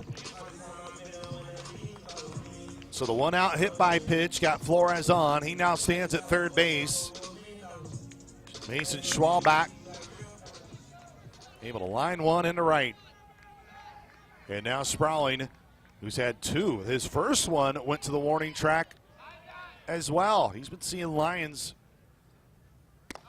pretty good so far in this game, and that one high and in, 1-0. SIU just squandered the lead at the bottom of the 4th. UIC got a run. But now the Salukis trying to answer back here in the top of the 5th. Runners at the corners, 1 out. Tie game at 2. The 1-0. Sprawling could be 2. Hit it right at the shortstop, Cody, on the second for 1, and there's the turn and a double play. And the 57th double play that Southern Illinois has hit into this year. 6-4-3 double play ends the inning as they get Schwal back at second. Salukis only strand 1 in the inning. There were no runs. Salukis get only 1 hit. There were no Flames errors. We are through 4.5. Top of the order due up for UIC when we come back in this tie game at 2. This is Saluki Baseball from Learfield. The Orthopedic Institute of Southern Illinois has the most highly trained team of orthopedic, spine, and podiatric surgeons, including interventional pain management. From sports medicine to neurosurgery, podiatry, and interventional pain, we are committed to providing the very best in diagnoses, treatments, physical and occupational therapy, and rehabilitation to local athletes. Visit OISIL.com or call 618-997-6800. OISI is the official orthopedic provider of Saluki Athletics. When you're betting and find yourself constantly thinking about gambling and you're losing more money than you have, are you really winning? If you're spending too much time with the slots or you can't stop betting on sports and you find yourself feeling overwhelmed, maybe lying, and probably losing more money than you can afford to lose, you're not alone and you can get help. It's available 24/7 and it's confidential. When your betting has gotten out of hand, call 1-800-GAMBLER or visit www.areyoureallywinning.com. Sponsored by the Illinois Department of Human Services. SIU and UIC tied up at 2 as we head to the bottom of the 5th. Andrew Evans pitched 6 innings against Evansville back on Wednesday. Right now he's been able to get the Salukis through 4. Now batting for the Flames, number 16. What a tournament it's been for SIU in terms of their starting pitching. Charlie Miller went 8 innings. Andrew Evans, his first start, went 6. Dawson Hargrove, an elimination game, went 6. Gavin Wernstein, an elimination game, went 5 1/3.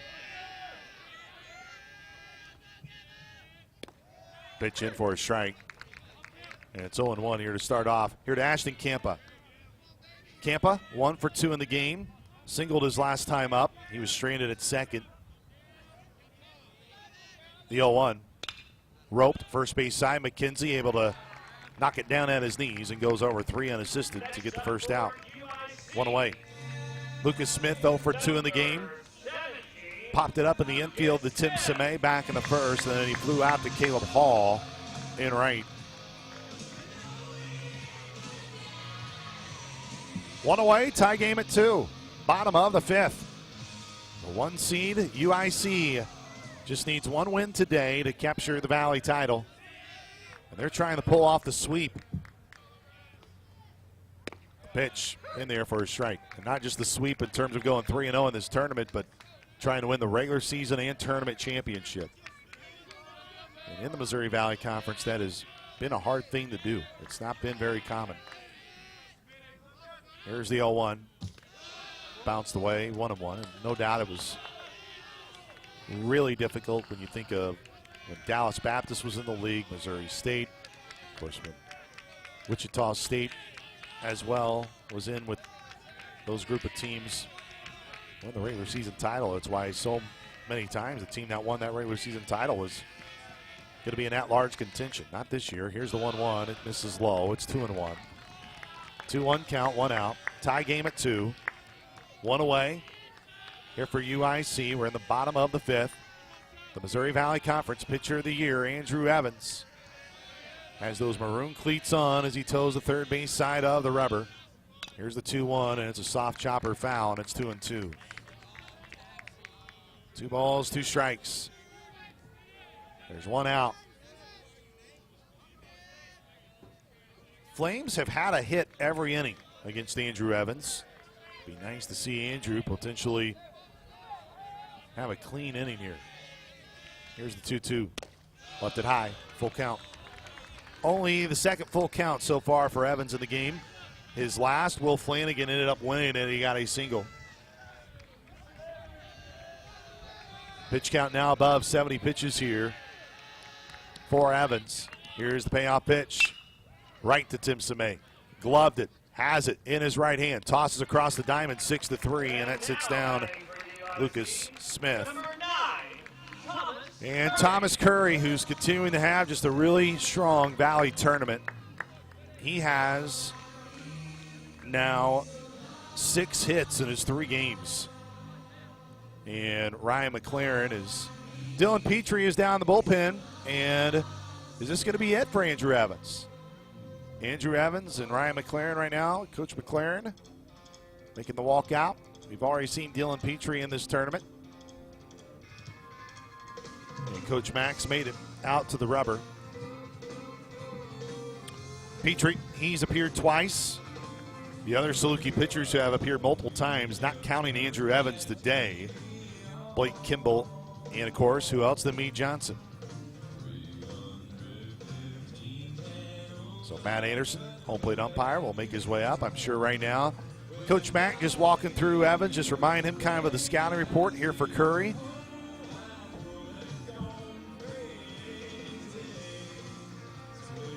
They're going to keep him in the game. As Coach McLaren shares a nice laugh with Matt Anderson. 2 outs, tie game at 2. And Andrew Evans, and it seems like there's always just been one hitter in each game that's been so darn pesky against SIU. It was Carter Beck, the player of the year yesterday. You had Reagan Reeder for Evansville. And now Thomas Curry, who is 4 for 6 against the Salukis in the tournament with 2 home runs. He just had a single his last time up in the 3rd. Here's the pitch to Curry. That was low, 1-0. I think if memory serves me, I almost think both, it was first pitch hits. I know the homer was, and I think the single was too, so that's the first time he's at least taken a pitch here from Evans. It's 1-0, 2 outs. The pitch, swing, third base side, foul. Gosh darn it. Curry kind of, I think he always looks mad. Kind of tops his fire truck red batting helmet. which has a navy blue bill. 1 ball, 1 strike, 2 outs. Curry 2 for 2 in this game. There's 2 outs. It's a tie game at 2. The pitch. Fouled it away. 1-2. Andrew kind of stretches his legs. Again, he's been dealing with his back a little bit towards the end of the season. But in that maroon ball cap with SIU, tri-lettering on the front in white. Toes the third base side of the rubber as he gets situated. 1-2 count, 2 outs to the dangerous Curry. The 1-2 dropped it in there for strike 3. Andrew Evans, his 5th strikeout of the game, and he gets Curry staring at strike 3. We are through 5 in Murray, Kentucky. We head to the late innings. We're going to the 6th, and it'll be Guerrero, McKenzie, and Milot due up for SIU. This is Saluki baseball from Learfield. Dive into the authentic flavors of Mexico at Tequila's Mexican Restaurant. From sizzling fajitas to mouth-watering enchiladas and the freshest guacamole in town, Tequila's brings you an unforgettable dining experience. And don't forget our signature margaritas, crafted to perfection. Located right in the heart of Southern Illinois, make sure to visit Tequila's at their locations in Carbondale, Marion, DuQuoin, and Carterville, and enjoy the authentic taste of Mexico.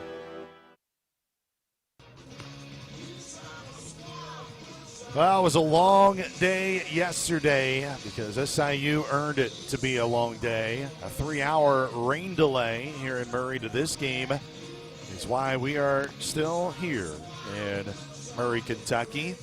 Kendall Lyons, he is still on the mound for UIC as the Flames and Salukis here in this tie game at 2. Well, wherever you are choosing to take in Saluki Radio, not just this week, not just today, but all year long, we appreciate you. Of course, we got our live stream going up on Facebook, Saluki Baseball. We are streaming on the Saluki Baseball Twitter as well as YouTube, and of course on our home for all Saluki athletics, the Varsity Network app.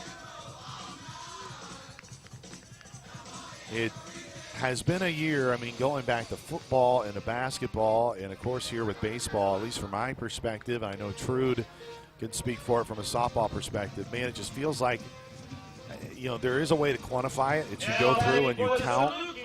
But man, it feels like we've been a part of so many close games. And here we are again in a close game here in the Valley Tournament Championship. Julio Guerrero 0 for 2 with 2 groundouts. He's not looked great offensively so far here in this game. And that pitch high, 1-0 here from Lyons. We'll see if Dylan Petrie will enter the game for SIU in the bottom half of this inning. He is continuing to warm up down the right field line. And the 1-0 from Guerrero is swung on it, or 1-0 to Guerrero is swung on a miss. It's 1-1. Sprawling hit into the double play to end the 5th. After the Salukis got runners at first and third with just 1 out. Here's the 1-1 pitch. It's high. Just high. 2-1. 2-1 count. Tie game at 2. Top of the 6th. SIU and UIC here on Championship Sunday in the Valley. Lyons is ready. The 2-1. And Guerrero offered another high fastball. It's 2-2. And Julio's asking for time to try to get a better grip here of his bat. As Jacob McKenzie is there, and Matt Anderson watches closely.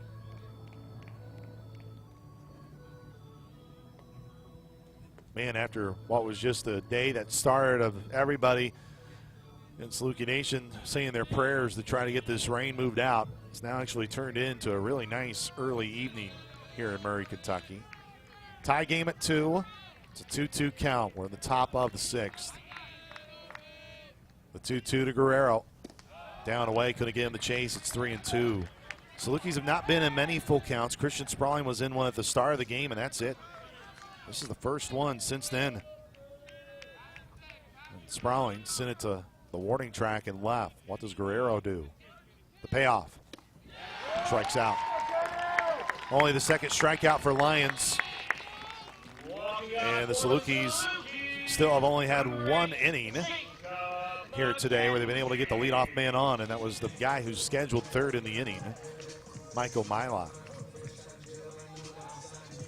Jacob McKenzie 0 for 2 in the game.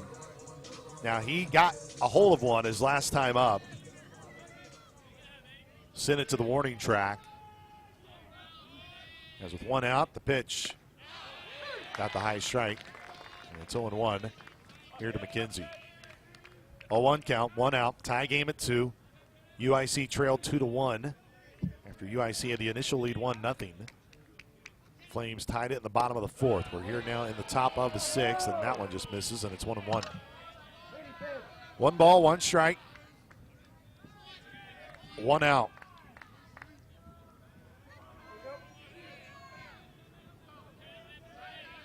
Lions set third base side of the rubber in that bright sun. Here's the 1-1 pitch. McKenzie offered at it. 1-2. He kind of pulled the string there on McKenzie. McKenzie was thinking fastball and was out ahead of it. 1 ball, 2 strikes. 0-2 count. 1-2 count, excuse me, 1 out. Tie game at 2. We're in the top of the 6th. Lions leg kicks the pitch. Try to get in the chase, and it's wide, 2-2. 2 balls, 2 strikes, 1 out. Southern Illinois and UIC. What a surprise. These two teams playing a highly competitive game.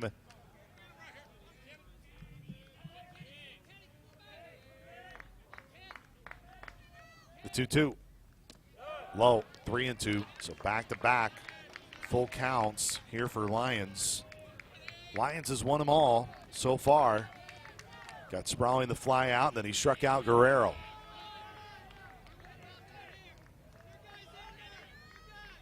Lions ready, the payoff pitch. Leg kick on its way. Chopper over his head, goes to the second baseman. Fielding behind the bag is Bussin. On a first, he got him, and they say he did get him, and Flanagan kind of flashes his glove to our first base umpire, Greg Stanzak, and it will go 4-3. Milot 1 for 2 in the game. Had an RBI and a run scored on his double. And that was because Milot was able to come in himself to put the Salukis up, or tie the game actually. It was tied at 1 there in the second. And Milot, looks at a strike. 0-1. 0-1 count, 2 outs, tie game at 2. We are in the top of the 6th inning. Salukis trying to avoid going 1-2-3 here in the 6th. And that one really bounces away. Be nice to see that happen with the Salukis with a base runner.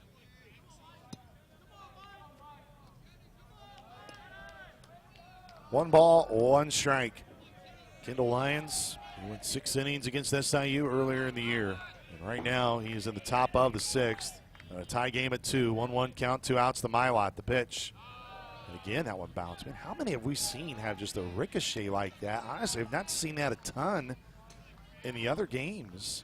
And it's 2-1. I mean, he is right now fighting home plate. Lions, he's over 80 pitches right now at 84. Here's 85 on its way. That's well outside. It's 3-1.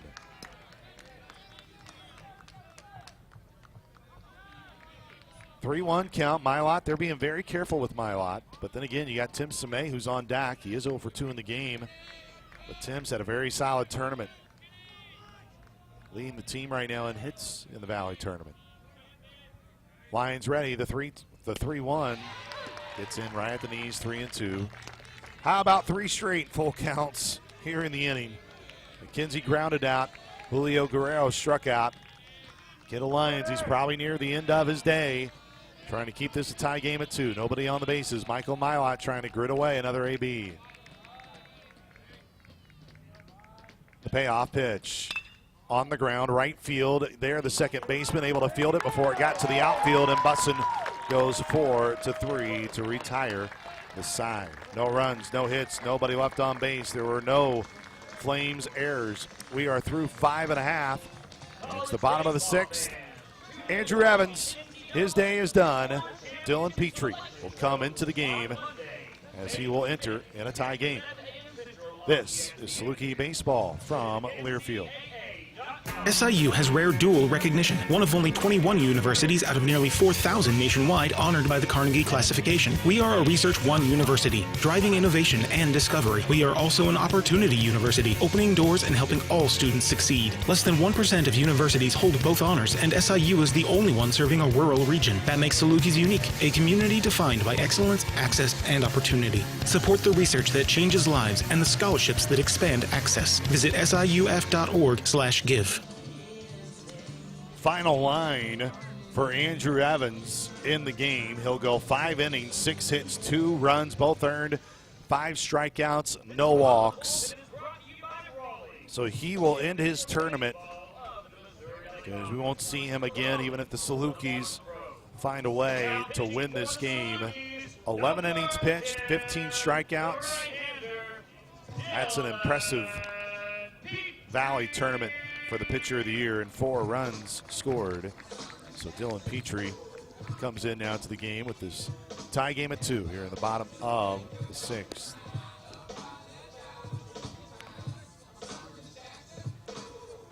Petrie, his numbers on the year for SIU. Petrie comes into the tournament for the 3rd time, 5.12 ERA, 3-2 record, 22 appearances, 34 strikeouts to 19 walks for Petrie. Opponents hitting .267 against him. 99 strikeouts for Andrew Evans on the season. So he'll finish 1 shy of 100. Well, that's, of course, if the season is over after today. Hopefully Andrew Evans could get an opportunity to do that in a regional. Man, it is so nice to see that sun. Sun finally coming out. The clouds are breaking up here in Murray. Petrie will face Bussin, Wright, and Cologne here in the inning. Petrie in the Valley tournament in his 2 appearances. This will now be his 3rd appearance. 3 innings logged, 4 hits, 2 runs, both earned. Has given up 2 doubles and 1 strikeout, 2 walks.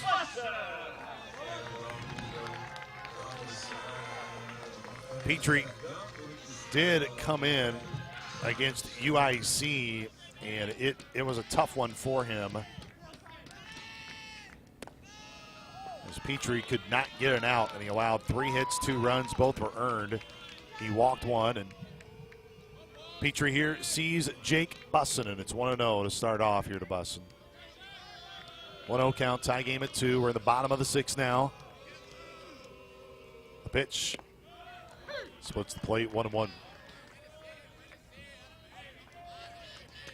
1 ball, 1 strike. UIC 2, SIU 2.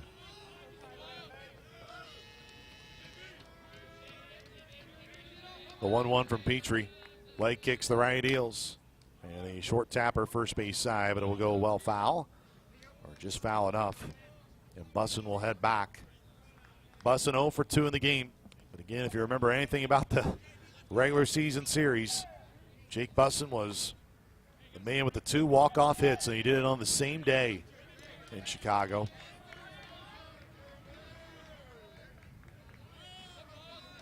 Saluki's first one to the bullpen here on Championship Sunday. 1-2 count here to Bussin. Petrie's 1-2. High, 2-2.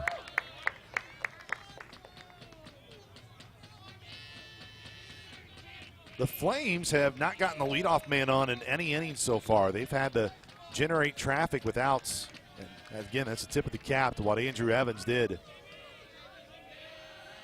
Petrie's 2-2. Swing and a miss. Strikeout. 6th strikeout of the game for the Saluki staff. First one for Dylan Petrie. Walking up for the Flames. Petrie got him with his changeup. And Wright is 0 for 2.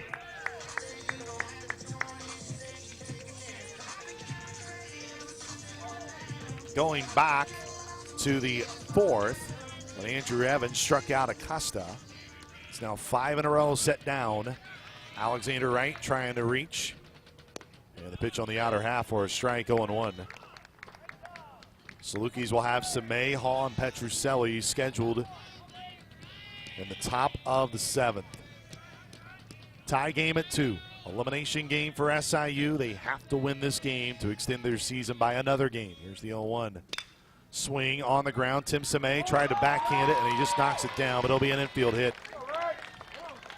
So Tim Samay, that was a tough play for him. As Vidal Colon,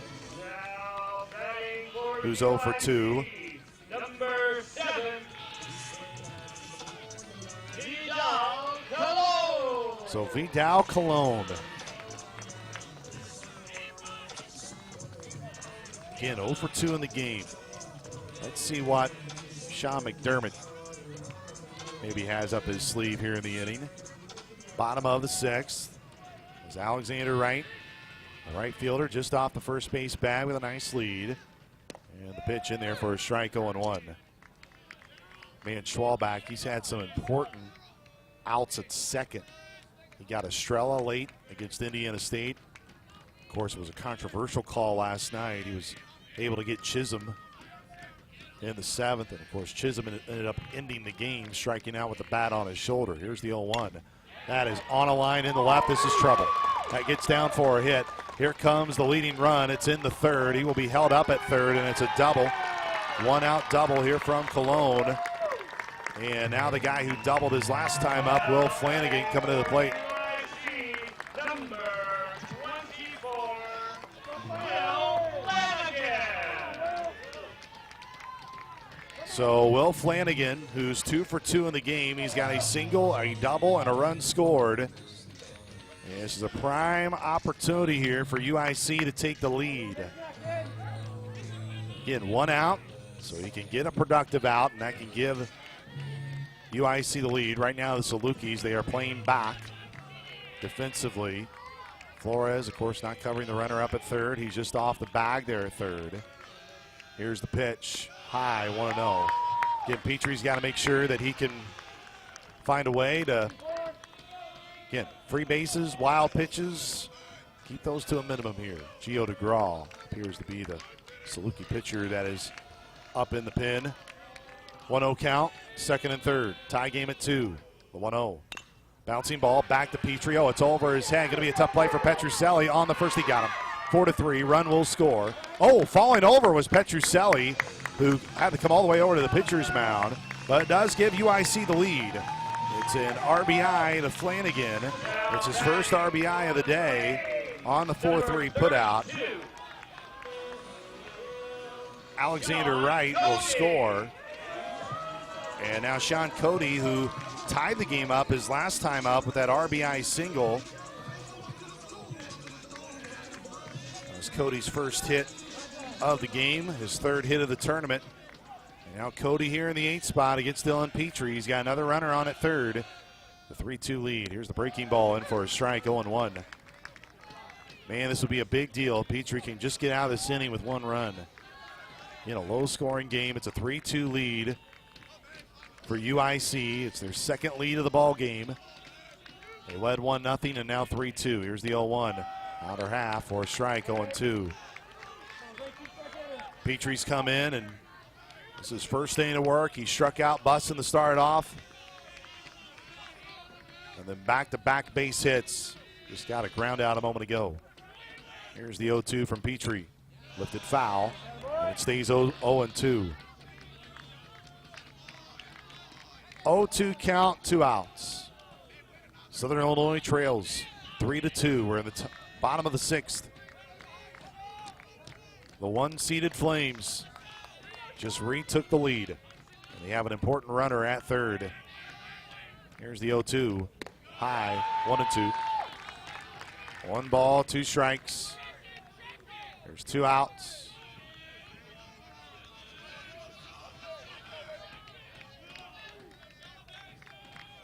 Vidal Colon stands at 3rd. Here's the 1-2 pitch. Swing, 3rd base. Oh, it hit him, and it was he in foul ground or in fair ground? He was foul ground, so he's not out. But, man, that smacked Colon right on his back. That's smarts. So it's 1-2. Remains 1-2. 1 ball, 2 strikes, 2 outs. It's a 1-run lead for UIC. Bottom of the 6th, they just took the lead. Man, the Salukis, they are fighting their tails off again. Dylan Petrie needs a big out. Can he win this AB? Runner at third, 2 outs. There's the 1-2 pitch. Chopper, Tim Samay going to be a tough play. Tim comes in, he gloves it on the first 9 of time. He bobbled it. Run will come in and score. First time we've seen Tim Samay. I think that probably should be an error. I think that will be E6. Now, it would have been close. A close play at first, even with the good throw, but couldn't get it off with his hand. And now it's 4-2 UIC as that run comes in. So Cologne scores, and it'll be E6. So now Acosta. So Acosta 0 for 2. Bunted, first base side. Schwal back, bare hands, throws the first in time. It was gloved by McKenzie in a 1-3 putout to end the inning. But UIC, they do score 2, and UIC leads it as they got 2 hits in the inning. There was 1 Saluki error, and the Flames strand 1 on the bases. Salukis trail in the late innings. We head to the top of the 7th, and it's a 4-2 lead for UIC. Southern Illinois with Samay, Hall, and Petrucelli up when we come back.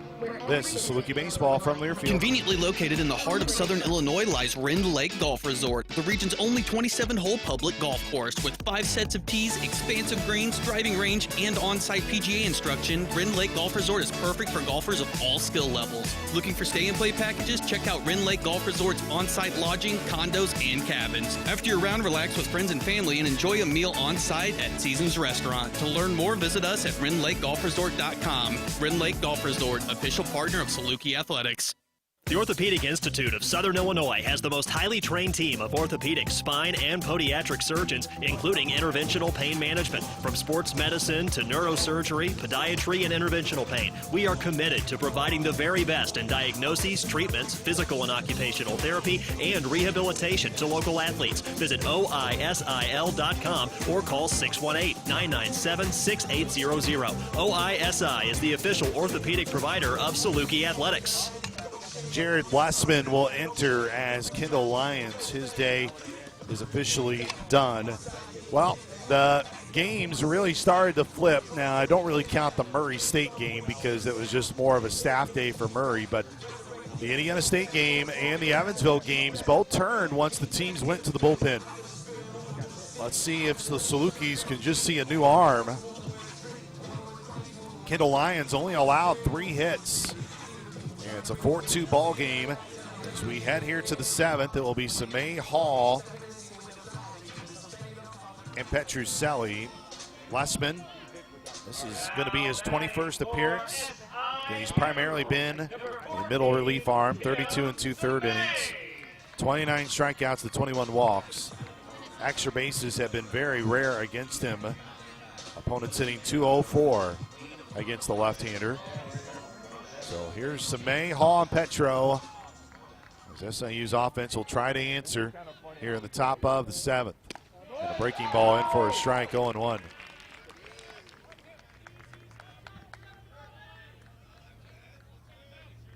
Oh-1 count. 2-run lead for UIC. The pitch low and in at Tim Samay's feet, 1-1.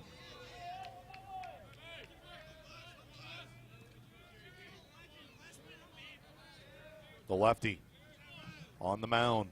First base side of the rubber. Rockets the 1-1. Samay just bounces it foul. And it's 1-2. 1 ball, 2 strikes.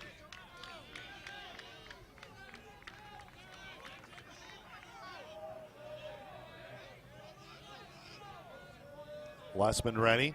Here's the 1-2 pitch. Just high, 2-2. UIC fans wanted it. He didn't get it.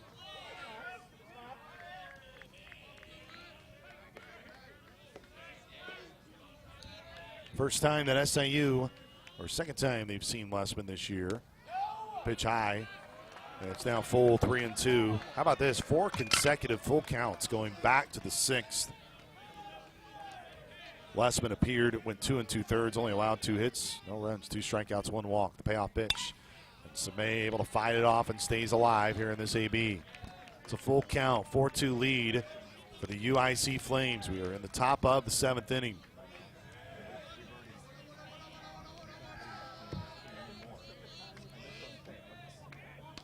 Payoff pitch. Sime in the center. Smith is there, and it's a line drive out for the first out. Well, SIU, they had an opportunity in the 5th inning. Salukis had Jane Flores hit with 1 out. Schwalbach single to move Flores first to third, and Salukis then hit into a double play. And since then, SIU has not been able to get on base. And that double play ended the inning for the Dogs. As the pitch away, 1-0. Here to Caleb Hall. 2-run lead for UIC as the 1-0 pitch, swing and a miss, and Hall behind 1-1. 1 ball, 1 strike. Hall was a hero late in the game yesterday against Indiana State, almost 24 hours ago at this time. Glad to see him have a big AB here late in this one, and this one fouled back out of play. It's 1-2. 1 ball, 2 strikes. There's 1 away. It's a 2-run lead for the number 1 seed, UIC. They were the regular season champions. They're trying to be the tournament champions. Here's the 1-2 pitch, left upstairs, 2-2. Both teams are now under their bullpen. Gio DeGraw continues to throw down the right field line for SIU. The 2-2, Hall, third base side. It's gloved by Acosta. Takes his time, throwing across the diamond, 5-3. 2 gone.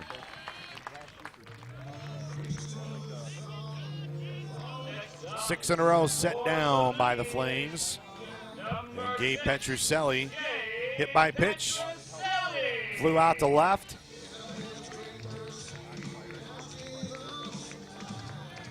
The Valley pitcher of the year gave his best today for SIU. He left in a tie game at 2. Right now it's a 4-2 lead. And the pitch high, 1-0 here to Petrucelli. Again, we've seen the bottom of the order come to life at times here in this tournament. No better time here. We're starting to get late. Here's the 1-0. And it dropped in for a strike, and it's 1-1. 1 ball, 1 strike. Flames have out-hit the Salukis 8-3, and the Salukis haven't had a hit since the 5th. It's a short roller, but it's gloved by the pitcher. And Lesman tosses over to first. And the Salukis are 1-2-3 again. It's the 2nd consecutive inning where the Salukis have gone 1-2-3. So the Dogs are down to their final 6 outs here, and they trail by 2. 4-2 ball game as we head to the bottom of the 7th. Salukis will look to try to keep this a 2-run game. This is Saluki baseball from Learfield.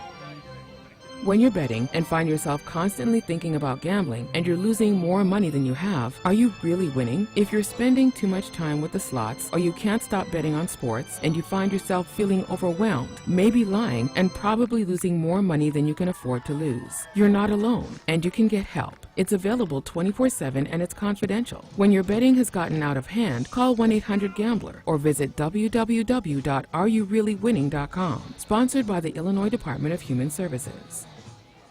Looking for a mortgage that fits your life? Sean Daly at Guild Mortgage has you covered. With hundreds of products, including specialized programs for first-time home buyers, military families, and rural residents, we've got the perfect fit for you. Guild also provides a range of down payment assistance programs to help you get into your new home. Guild Mortgage Company, Equal Housing Opportunity Company, NMLS 3274. Sean Daly, NMLS 1536006. NMLSConsumerAccess.org. All loans subject to underwriting approval. Terms and conditions apply. Subject to change without notice. Gio DeGraw, his first appearance here in the Valley Tournament. Gio on the year. This will be appearance number 14. 0-2 record, 5.79 ERA. 14 innings for Gio. 19 strikeouts to 15 walks. Gio pitched earlier this year against UIC. Unfortunately, he was the one that was on the mound that gave up. Ultimately, it was the game-tying home run, or the game-winning home run. It was the walk off the Bussin that he hit to win the game. And in this inning, you will see Campa, Smith, and Curry, the top of the order for UIC.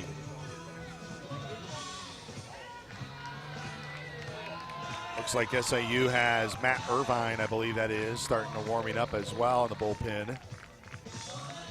And again, a lot's going to depend on who comes into this game and how Southern's offense, and also how they can get through here in the seventh. Now we've had some late dramatics in this tournament. Saluki Nation, let's hope we have some more. Bottom seven. And the pitch fouled off. 0-1. You no doubt want to get to this day, and the lesson you learn when you get to this day, especially a team when you got to fight through that loser's side. It's a heck of a lot easier when you can have a better regular season, a higher seed. Here's the 0-1. Nearly hit Campa. That's what Gio, and I really would love to see Gio here get through the inning. One for him. He's a spectacular young man. But if he's going to get through the inning, he can't allow free bases. That's when the trigger may be a little quick. It's popped up, but it'll get out of play. Because, again, not everybody's used to seeing the sun. We're seeing a lot of sunglasses out finally here in Murray on this Sunday.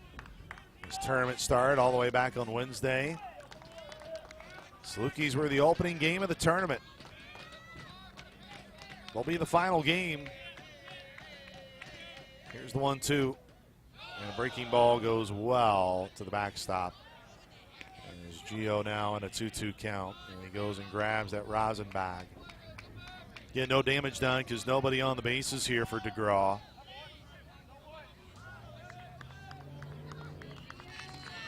Two count, 2-run lead for the Flames. We're in the bottom of the seventh. And trying to get him to chase it. And it's now going to be a full count.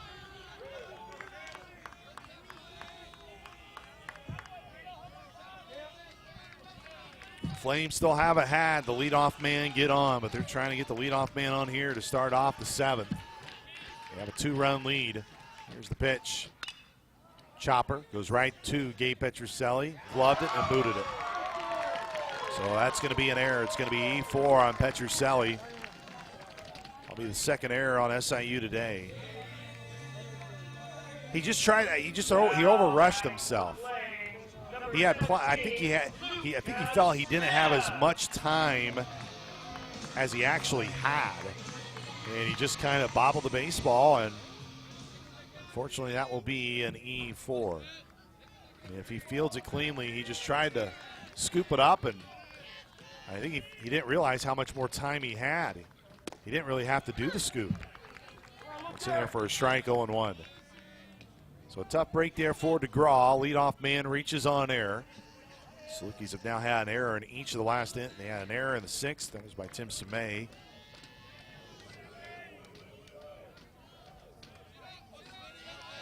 And DeGraw with a pickoff attempt over to first. And got to be really careful that you do not throw one away down that area, because if you do, it's just going to be treacherous.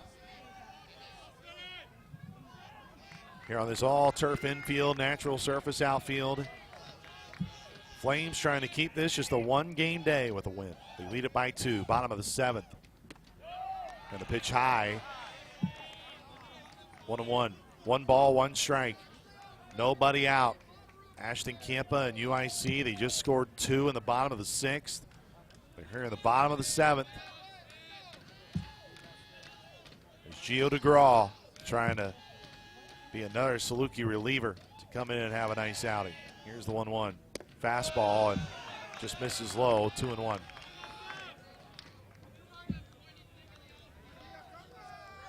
And as frustrating as those 2 errors are, man, the defense this week has really been spectacular. It's been a well-played tournament. I was talking about that with Scott Warman, who's on the TV call today. It's been one of the better defensive tournaments, the 2-1. I do think some of that is DeGraw misses. It's 3-1. It's been hard to really get a lot of extra bases in this ballpark with how it can play. It can be pitcher friendly, as we told you. There's more foul ground. Helps you maybe steal some outs, but right now DeGraw in a little bit of a danger zone here. It's a 3-1 count. Runner on at first. There's a 3-1 pitch. Oh, just got the strike, and he's honestly a little lucky there. 3-2 count. Again, DeGraw's just got to, you can't get a strikeout. You want to at least make sure this ball gets put in play, because you do not want to walk, because this just has the recipe of Thomas Curry almost putting this game out of reach here in the 7th. Payoff pitch, runner goes, and it's wide.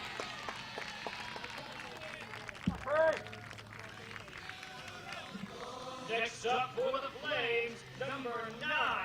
That is the first walk issued by SIU today.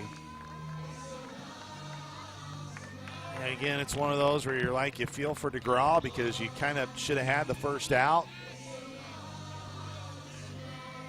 But right now, Gio DeGraw's just got to focus on getting out. And it's first and second.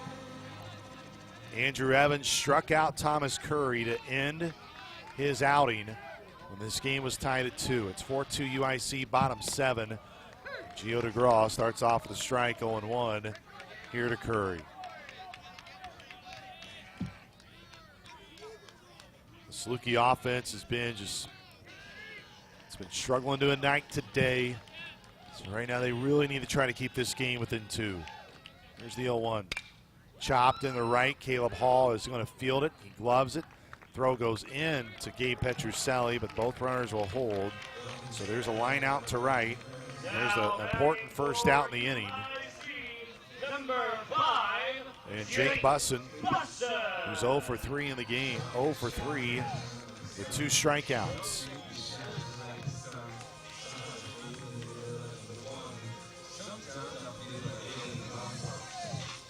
Busson is lone out that was not a strikeout, was a fly out to center. I think the Salukis can get to that 5-6 mark. Offensively, the pitch in for a strike, 0-1. Again, these are going to be late innings that Jared Lessman, who's currently in the game for UIC, trying to put away SIU, but they got to have some good ABs. But if it gets more than 5, it's gonna be hard. And wild pitch. So that's gonna allow both base runners to move up. The recipe just hasn't been working right now here for Gio in the inning. Leadoff error by Petrucelli allowed Campa to reach. He is now in scoring position. He was already, but he's further in scoring position at third. Now it's Lucas Smith who moved up from first to second on that wild pitch after he reached on a walk. So Jake Busson, he is a power hitter for UIC. He would love to just get one in the air and have a chance to get a run in on a sac fly. And he popped it up, but this one is going to carry. Petrucelli was playing in. Hall's coming in and shallow right. He'll make the grab. They will not send the runner. McKenzie cuts it off. And there's out number 2 with runners at second and third. Man, Gio DeGraw, this would be like pulling a rabbit out of the hat, brother. If he can keep the Salukis within 2. And we talk about those many moments where the momentum can shift. Alexander Wright, he singled with 1 out against Petrie his last time up. If the Flames strain 2, leading by 2, this is one of those where you feel like it can get some mo going back to SIU. Here's the pitch. Breaking ball for a strike, 0-1. And then if you can get the offense to possibly turn, then that could lead you to some potential big decisions by Lance Rhodes. Again, we're in the bottom of the 7th. UIC looking for important insurance. It's second and third in this championship game for the Flames. And it's low, 1-1, but man, Gio's got to make sure he does not throw one to the backstop. That would just be a brutal way to get a run to come in. You want to make sure that UIC in a way earns it here. 1-1 count, 2 outs. It's a 2-run lead for the UIC Flames, the number 1 seed. The 1-1, and it's hitting the air foul straight behind us. And it's 1-2.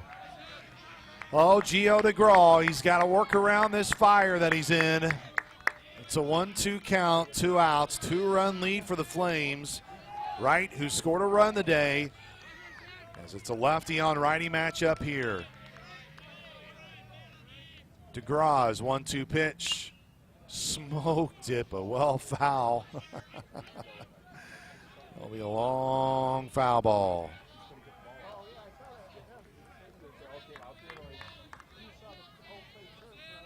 Here's the 1-2 count, 2 outs, 2-run lead for UIC. They have runners at second and third. We're in the bottom of the 7th. It's Gio DeGraw on a 1-2 count. He stares at the lead runner at third. He's ready.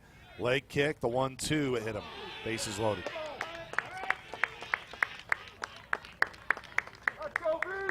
And now batting for UIC. So now nowhere to put Vidal Colon. Vidal Colon doubled. He came in to score on the air by Tim Samay. And now UIC wants a offensive timeout here in this spot. Now the only positive here for DeGraw is that he just needs an out. Which way that you can get an out. He's trying to keep his team within striking distance, and who knows, they may, with the way UIC's been pitching it, it's going to be hard. Southern Illinois just hasn't stacked offensive success in the game, but they got the top of the order, at least coming back one more time. And right now, DeGraw, man, one swing of the bat can really change this game. It's a 2-run game, bottom of the 7th. Vidal Colon, who's 1 for 3 today with a double. The pitch, low, 1-0. Gio DeGraw on his first appearance here in the Valley Tournament. It's a 1-0 count, 2 outs. 4-2 lead for UIC. Here's the 1-0. Down away 2-0, and now DeGraw is in a very dangerous spot. He's behind 2-0, and now Ryan McLaren's going to come out and maybe make a pitching change here. And I think he is going to. DeGraw, I know Gio, he had his chances in this inning. He didn't get some help from his Saluki infield behind him. And Coach Mack right now, he's at least gone out to the mound. He stared down like he was going to potentially bring in Matt Irvine. We'll see if he eventually does.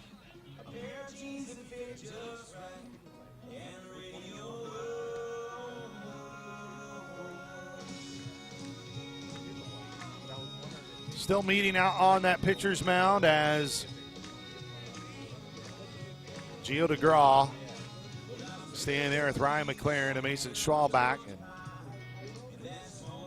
Gio DeGraw is going to stay in the game.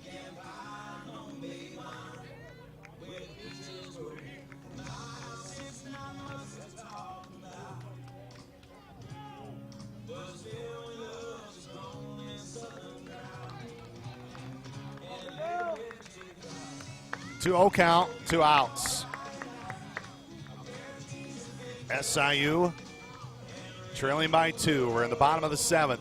It's a massive spot in this game that we're all going to circle and remember. If Gio DeGraw can get one more out, it could be a huge boost here to the Dogs. Here's the 2-0 pitch. He fires it in there for a strike, 2-1. There's no bigger battle that Gio DeGraw has been in this year than the one he's in right now, and that bright sun here in the early evening here in Murray, Kentucky. As Gio works from the first base side of the rubber. 2-1 count, 2 outs. The pitch fouled away. It's 2-2. Gio's worked back. He's now a strike away. You can't underestimate how these mini momentum swings can add up to be massive. And right now, DeGraw is 1 strike away from keeping the Dogs within 2. Bottom 7, bases loaded for UIC. Colon, who doubled his last time up at the plate. DeGraw's 2-2 on its way. Lifted foul. We'll do it again. DeGraw tugs the bill of that maroon ball cap as he enters the slope Nearest home plate of that pitcher's mound. He's now atop on that rubber. Places that white Under Armour cleat on. Takes the bill of the maroon ball cap. He's staring at home in Cologne. 2-2 count, 2 outs, bases loaded, 4-2 lead for UIC, bottom of the 7th. Here's the 2-2, breaking ball goes high, it's 3-2. Cannot walk in a run here. Gio, just make him earn it, brother. If he blisters one, it's all right, but because if you walk one, you know it's going to force you to have to go to the bullpen. Saluki fans that are here, they're clapping along. Big payoff pitch here coming from DeGraw. Bases loaded, 2 outs. 4-2 lead, UIC, bottom 7. The payoff pitch popped him up. Should be playable. Someone's got to find it. Tim Semay does on the infield turf, and he's got it in his glove. That is huge. Gio DeGraw works around a bases loaded jam. And now, let's get the momentum behind the Saluki bats. 4-2 lead as we are through 7 to the top of the 8th. It's 8-9-1, due up for SIU. This is Saluki baseball from Learfield. Conveniently located in the heart of southern Illinois lies Rend Lake Golf Resort, the region's only 27-hole public golf course with 5 sets of tees, expansive greens, driving range, and on-site PGA instruction. Rend Lake Golf Resort is perfect for golfers of all skill levels. Looking for stay-and-play packages? Check out Rend Lake Golf Resort's on-site lodging, condos, and cabins. After your round, relax with friends and family and enjoy a meal on-site at Seasons Restaurant. To learn more, visit us at RendLakeGolfResort.com. Rend Lake Golf Resort, official partner of Saluki Athletics. The Orthopedic Institute of Southern Illinois has the most highly trained team of orthopedic, spine, and podiatric surgeons, including interventional pain management. From sports medicine to neurosurgery, podiatry, and interventional pain, we are committed to providing the very best in diagnoses, treatments, physical and occupational therapy, and rehabilitation to local athletes. Visit OISIL.com or call 618-997-6800. OISI is the official orthopedic provider of Saluki Athletics. Well, let's see if SIU can get some offensive mo behind what was a tremendous defensive stand there by SIU. Salukis trail 4-2 as we head here to the top of the 8th. It will be 8-9-1 spots here scheduled for the Dogs. Flores, Schwalbach, and sprawling. Number 18, Jaden Flores. So it'll be Jaden Flores who starts off.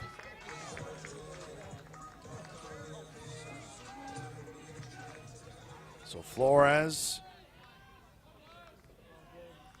who is hit by pitch today and then hit into a fielder's choice, and now already time called here to start off this inning. As again, Lessman still on the mound, a left-hander.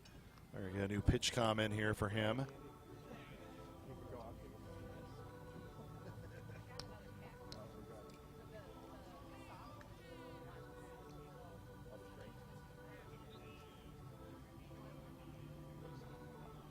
Still working on that pitch com. 4-2 lead. SIU and Murray State, or I should say here at Murray State against UIC. Saluki's trying to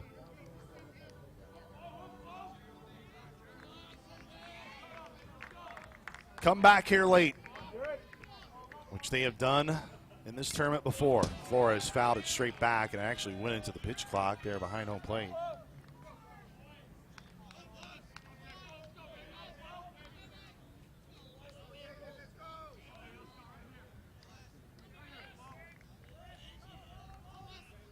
The 0-1. And that's low. 1-1.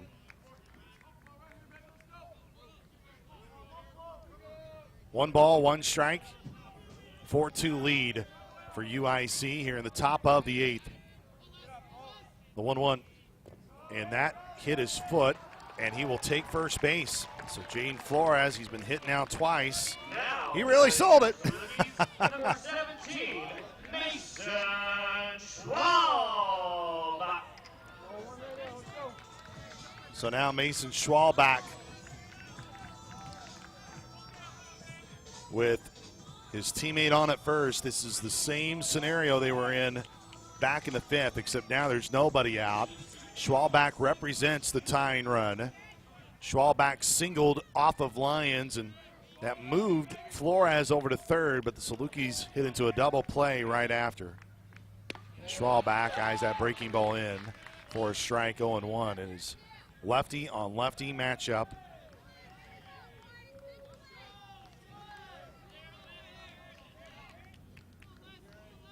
As the 0-1. That's low. 1-1.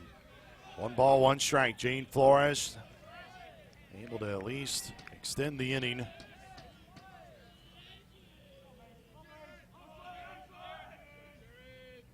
Start off getting on base. Here's the 1-1.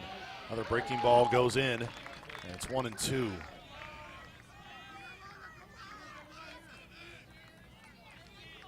One-two count. 4-2 lead for UIC. Tying run at the plate is Schwalbach. Here's the 1-2. Just got a piece of it to stay alive.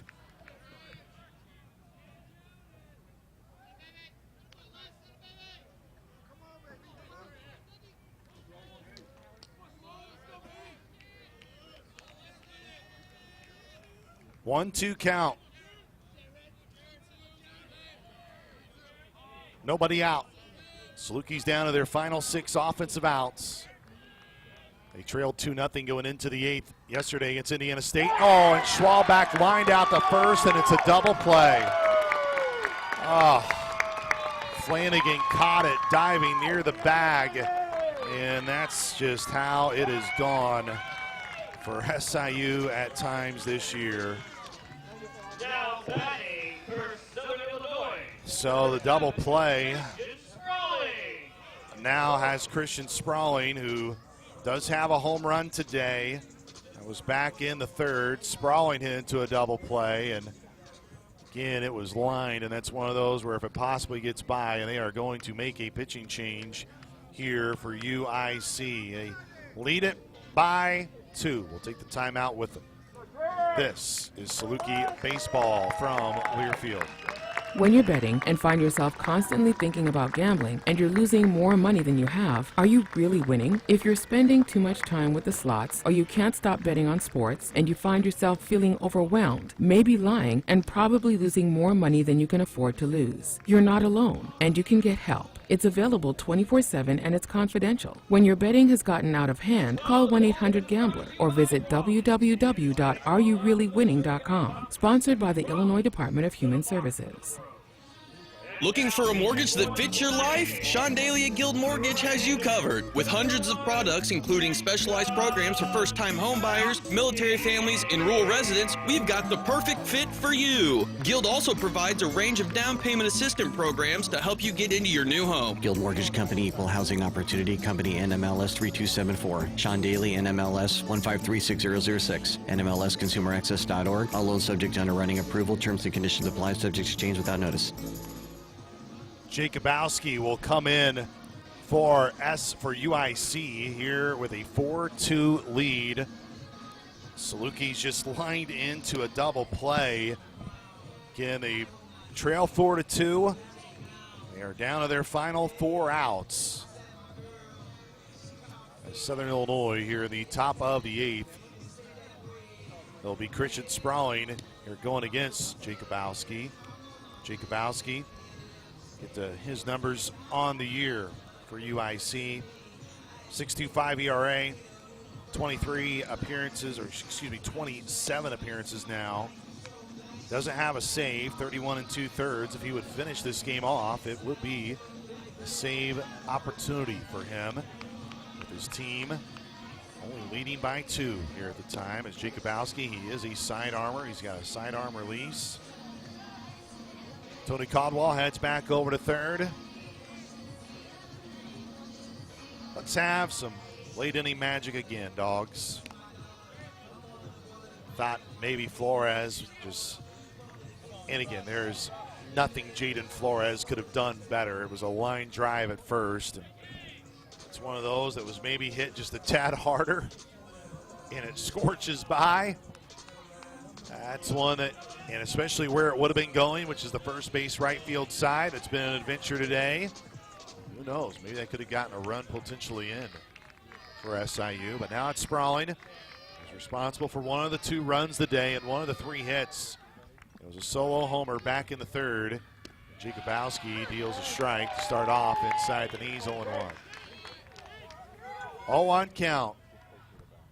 UIC, they are starting to smell a tournament championship. We're here in the top of the 8th. They lead it 4-2. The 0-1. Paints again right at the knees here to Sprawling. It's 0-2. Again, Salukis, if they don't come back here in this game, it will be the end of their season. Salukis, if they win, they will force a winner-take-all game roughly 45 minutes after. Here's the 0-2. Sprawling struck well. It's deep in the hole. It's short. It's going to be a long throw for Cody. Sprawling trying to be it out, and he couldn't. 6-3 put out, and that will end the inning. Salukis hit into their second double play of the ball game. There are no runs, no hits. There are no errors in the inning. Nobody left on base. We are through 7.5, and we head to the bottom of the 8th. Flanagan, Cody, Acosta, due up, and Gio DeGraw is going to get a chance here to work through another inning here for the Dogs. It's a 4-2 lead for UIC. This is Saluki baseball from Learfield. SIU has rare dual recognition, one of only 21 universities out of nearly 4,000 nationwide honored by the Carnegie classification. We are a Research 1 university, driving innovation and discovery. We are also an opportunity university, opening doors and helping all students succeed. Less than 1% of universities hold both honors, and SIU is the only one serving a rural region. That makes Salukis unique, a community defined by excellence, access, and opportunity. Support the research that changes lives and the scholarships that expand access. Visit siuf.org/give. Conveniently located in the heart of southern Illinois lies Rend Lake Golf Resort, the region's only 27-hole public golf course. With 5 sets of tees, expansive greens, driving range, and on-site PGA instruction, Rend Lake Golf Resort is perfect for golfers of all skill levels. Looking for stay-and-play packages? Check out Rend Lake Golf Resort's on-site lodging, condos, and cabins. After your round, relax with friends and family and enjoy a meal on-site at Seasons Restaurant. To learn more, visit us at RendLakeGolfResort.com. Rend Lake Golf Resort, official partner of Saluki Athletics. We are here in the bottom of the 8th. It will be 7, 8, and 9 due up for UIC. It's a 2-run ball game. And the Salukis, it will be up unless there is a pinch hitter in the 9th. They will have Guerrero, McKenzie, and Milot. My guess would be a lot depends on what happens here in the 8th. I would think if Guerrero could come up and then the tying run would come to the plate, I think that's where you would see Kyle Mager potentially do another pinch hit. Right now, that's if it remains a 2-run game. And Gio DeGraw was able to work out of a big jam that he somewhat created. There was an error, walk, and a hit-by pitch that had the bases loaded. And now DeGraw with nobody on. You do not want to have to see the top of the order for UIC unless you need to in the bottom of the 9th. You want to keep them there. The pitch, bunch shown, pull back, it's in for a strike. Again, 0-1 count.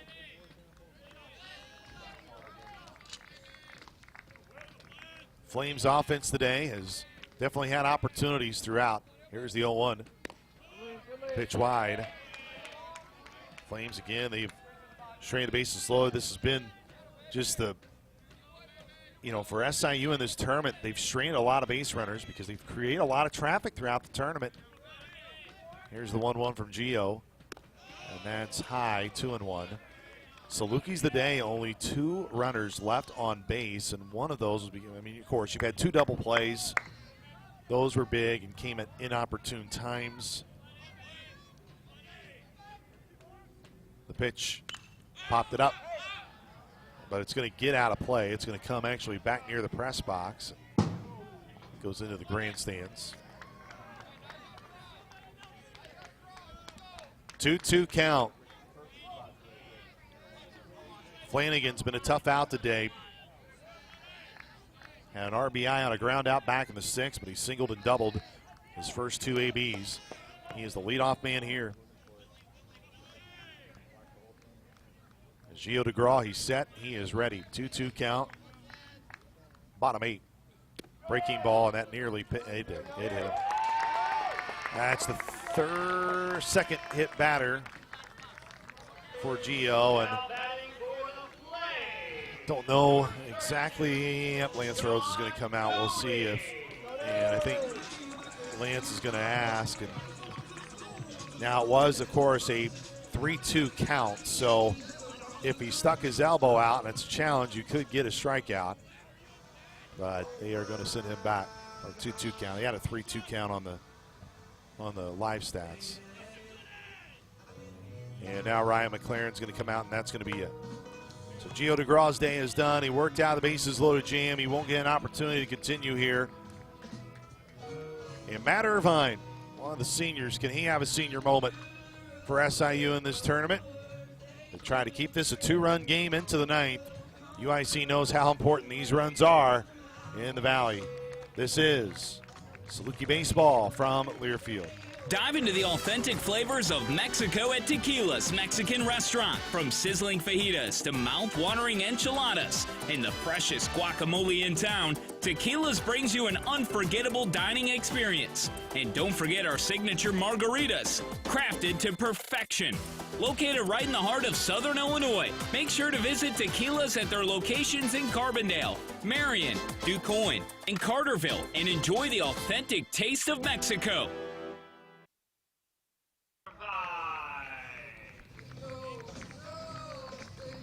Matt Irvine this season, it's only going to be appearance number 6. An inning and 2/3. Hasn't had a strikeout yet this year. 5 walks. Again, not a huge sample size for Matt here in his senior season. Again, one of the seniors for SIU. He actually had one of his better outings was here at Johnny Reagan Field his last season against Murray State. Salukis hoping they can extend their season by one more game. They have been able to hold that darn elimination off for 3 straight games. They're trying to do it for a 4th time. They're going to do it. They're going to have to hold UIC here to at least keep them at 4 runs. Matt did have a solid last appearance at Itchy Jones Stadium against Valpo. Win an inning, just allowed a hit. But again, was only able to record an out on 2 other separate occasions, and both of those were basically March 18th and early first part of the season for Matt.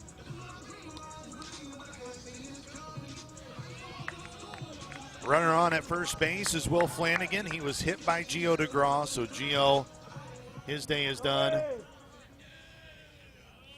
After just going 1 inning, but his line not closed yet. He's responsible for the runner at first. A bunt shown, and he went through it. Clearly 0-1. Sean McDermott trying to sacrifice here with Cody, trying to get Flanagan over to second. Flanagan just off the first base bag. He's got an RBI and a run scored today. Cody, he bunted through it again, and it's 0-2. Will the bunt stay on here for Sean McDermott in UIC? The Dan Callahan Coach of the Year watches from that third base box. 0-2 count, runner on at first. 2-run lead for UIC. The pitch, and he did have it on, but he held up and came back as he saw that one sailing. But again, Matt, he's been a little bit all over the place here, and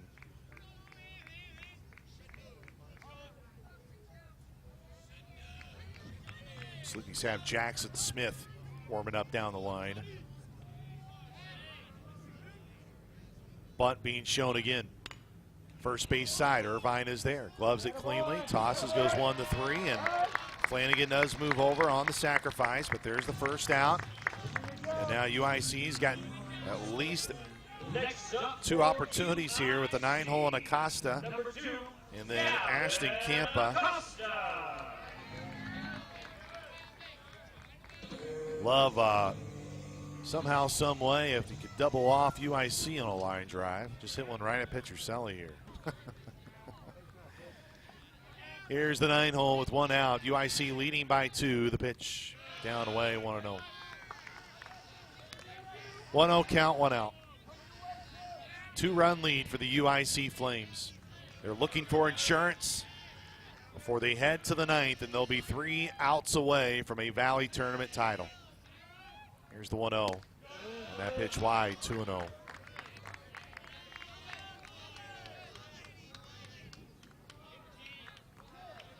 UIC last went to the tournament in 2019. Again, that was when they were not a part of the Missouri Valley Conference. Here's the 2-0 pitch down away. That's 3-0.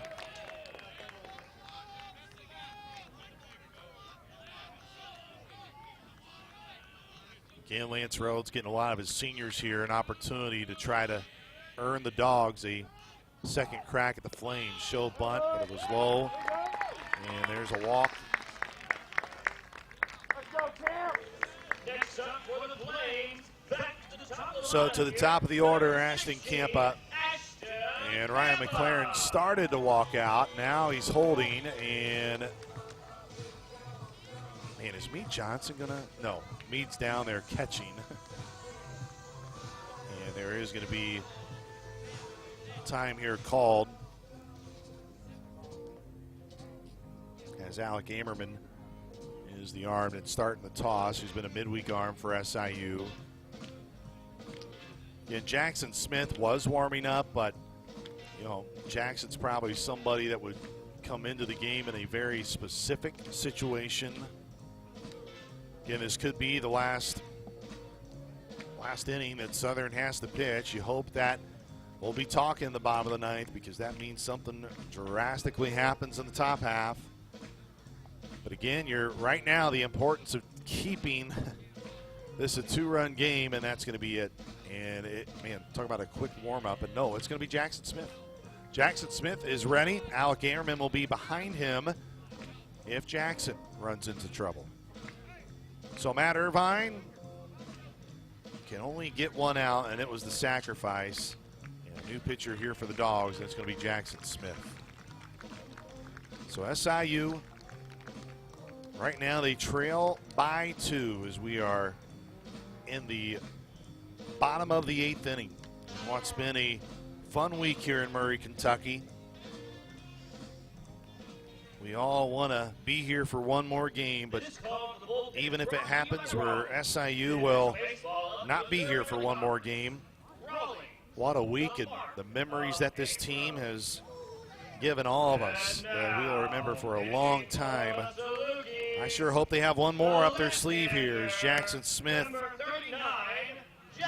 15 ERA. This will be appearance number 8 for Jackson Smith. Again, only 6 innings this year, 8 strikeouts, 11 walks for Smith.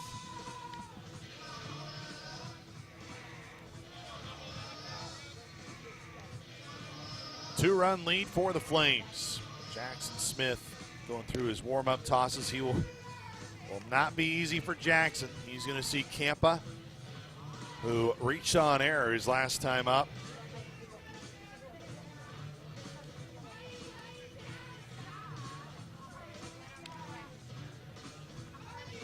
Campa 1 for 4 in the game. Lucas Smith behind him 0 for 3. So there is a little bit of a room. There is a bit of a window here. Campa, not to say he's going to be the hardest of all the outs, but if Smith can get Campa out, you feel good about your odds potentially with Lucas Smith following, who's only got 1 hit here in the Valley Tournament.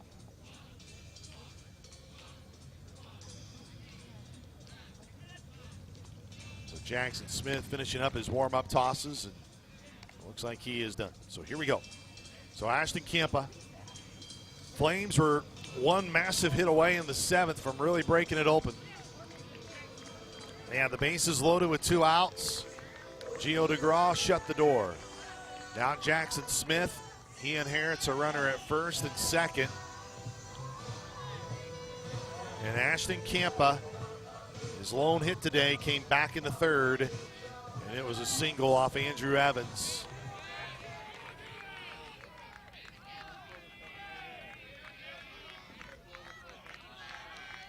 Smith looking back at second.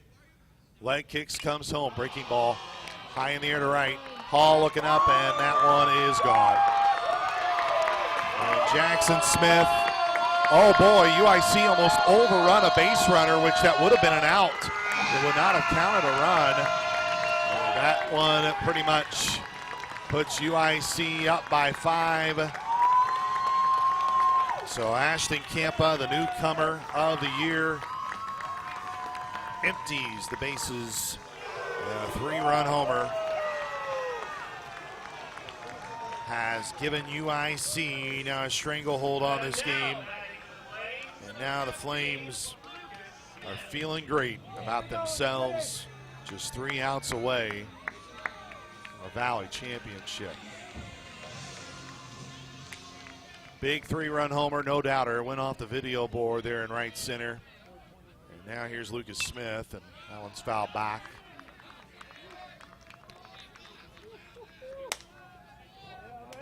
As UIC fans celebrating in front of our crowd, Mike.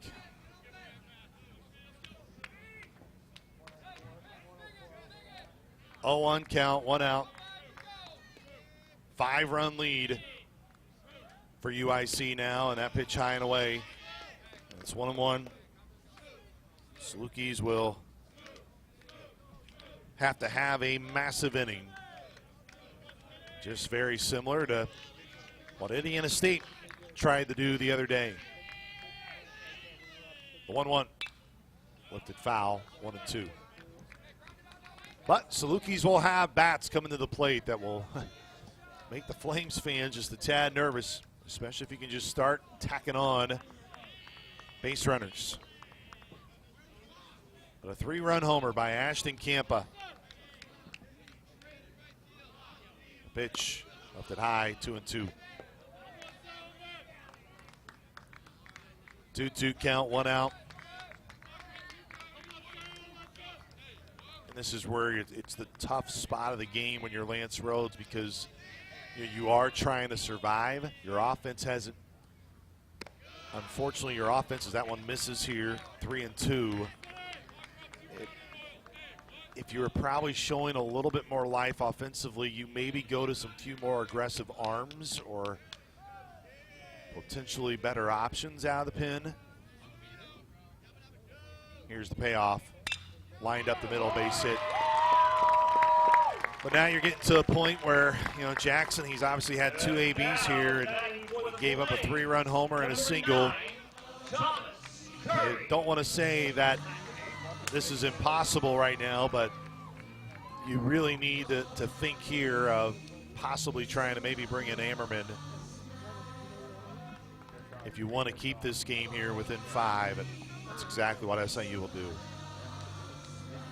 Oh, the Saluki train that has been going through this tournament and been giving them chances time and time again. Unfortunately, right now, maybe at the end of the track of what's been a fun week here in Murray. The good news is you can't just take a knee and end it. Salukis will get a chance to swing the bat, but right now they got to get the opportunity to swing the bat. It's a 5-run lead. Alec Ammerman takes over. He'll be facing Thomas Curry, a potential MVP of this tournament. We'll take a timeout. This is Saluki Baseball from Learfield. Conveniently located in the heart of southern Illinois lies Rend Lake Golf Resort, the region's only 27-hole public golf course. With 5 sets of tees, expansive greens, driving range, and on-site PGA instruction, Rend Lake Golf Resort is perfect for golfers of all skill levels. Looking for stay-and-play packages? Check out Rend Lake Golf Resort's on-site lodging, condos, and cabins. After your round, relax with friends and family and enjoy a meal on-site at Seasons Restaurant. To learn more, visit us at RendLakeGolfResort.com. Rend Lake Golf Resort, official partner of Saluki Athletics. We are in the bottom of the 8th inning. UIC, the home team, they lead it 7-2 as the Salukis go to Alec Ammerman. Ammo, as the guys call him. Ammerman, this year, going to be appearance number 12 for him. 26 2/3 innings, 24 strikeouts, 19 walks. Opponents hit .267 against him on the season. Again, following the game, we'll do our best to get Coach Rhodes up here post-game and to Coach Rhodes here. And if, of course, the Salukis find a way to win this game, we will do what we did yesterday, which is we'll have a very abbreviated, quick post-game show to get set for a second game. But right now I know we are staring at a situation that is, it's going to be hard to do, but we've seen a 7-run inning in this tournament. But right now the Salukis trying to limit the damage. It's Thomas Curry, who has failed to reach his last 2 ABs. And I know probably won't get a chance here in this game to see him. But man, you know, Meade Johnson won a tournament, easily on the all-tournament team. Or should be, I should say. With his performance this week. As Amerman with 1 out, and the pitch left upstairs, 1-0. Meade was actually for a moment starting to throw down the right field line. And it was probably more in that spot of, hey, let's kind of just get Meade the soft toss a bit. Right now the only one that's down there is Troy Shepard, who's just begging to get an opportunity to potentially start a second game. But Harriman's come in and he's fallen behind 2-0. Hate to sound like a broken record. We've said it with every Saluki pitcher all week long when we've gotten in this moment. But Ammo's just got to find a way to get baseballs here over the plate. You can't walk guys. Thomas Curry in for he went around 2-1. And granted, you understand who's at the plate. He knows who's at the plate as well. Thomas Curry feels like he wears a Schmedium at his jersey top. 2-1 count, 1 out. 7-2 lead for UIC. We're in the bottom of the 8th. Here's the pitch. Swing and a miss. 2-2. Ammo fell behind 2-0, and now with 1 out, 5-run lead for UIC, bottom of the 8th.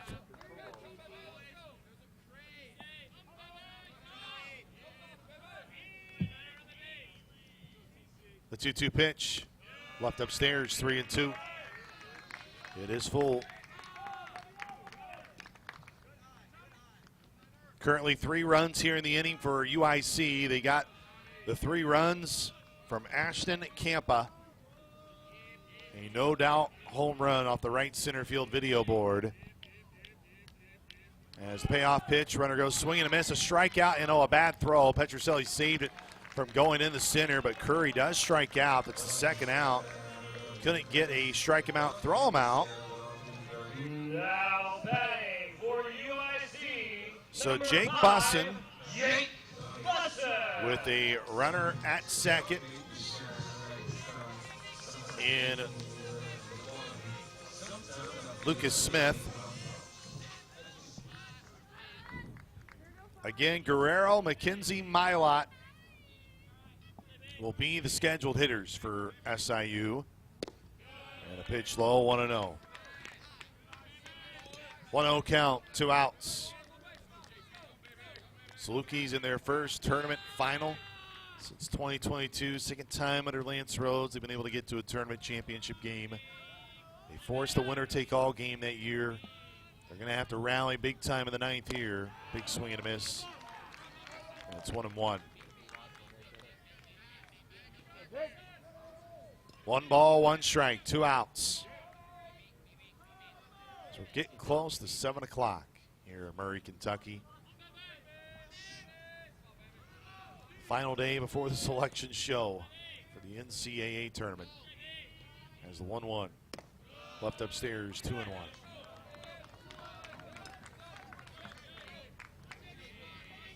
Two-1 count, 2 outs. 5-run lead for the UIC Flames.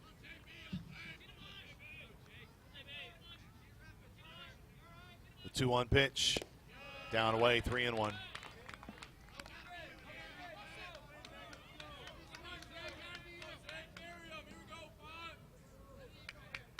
Season could have ended all the way back on Thursday, but this Saluki team fought their way to give themselves a chance here on Championship Sunday. 2 outs in the inning, runner on at second, 5-run lead for the Flames. This one popped up but out of play. It's 3-2. Ammerman got a strikeout on a 3-2 full count to Thomas Curry just a moment ago. It may not seem big right now, but this is a big final out here for Alec Ammerman to try to keep this a 5-run ball game. Ammerman from the third base side of the rubber.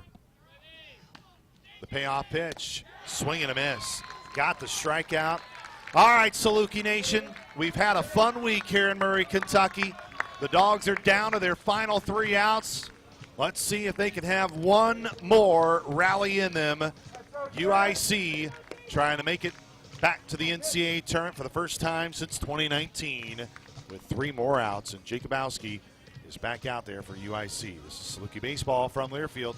When you're betting and find yourself constantly thinking about gambling and you're losing more money than you have, are you really winning? If you're spending too much time with the slots or you can't stop betting on sports and you find yourself feeling overwhelmed, maybe lying, and probably losing more money than you can afford to lose, you're not alone and you can get help. It's available 24/7 and it's confidential. When your betting has gotten out of hand, call 1-800-GAMBLER or visit www.areyoureallywinning.com. Sponsored by the Illinois Department of Human Services.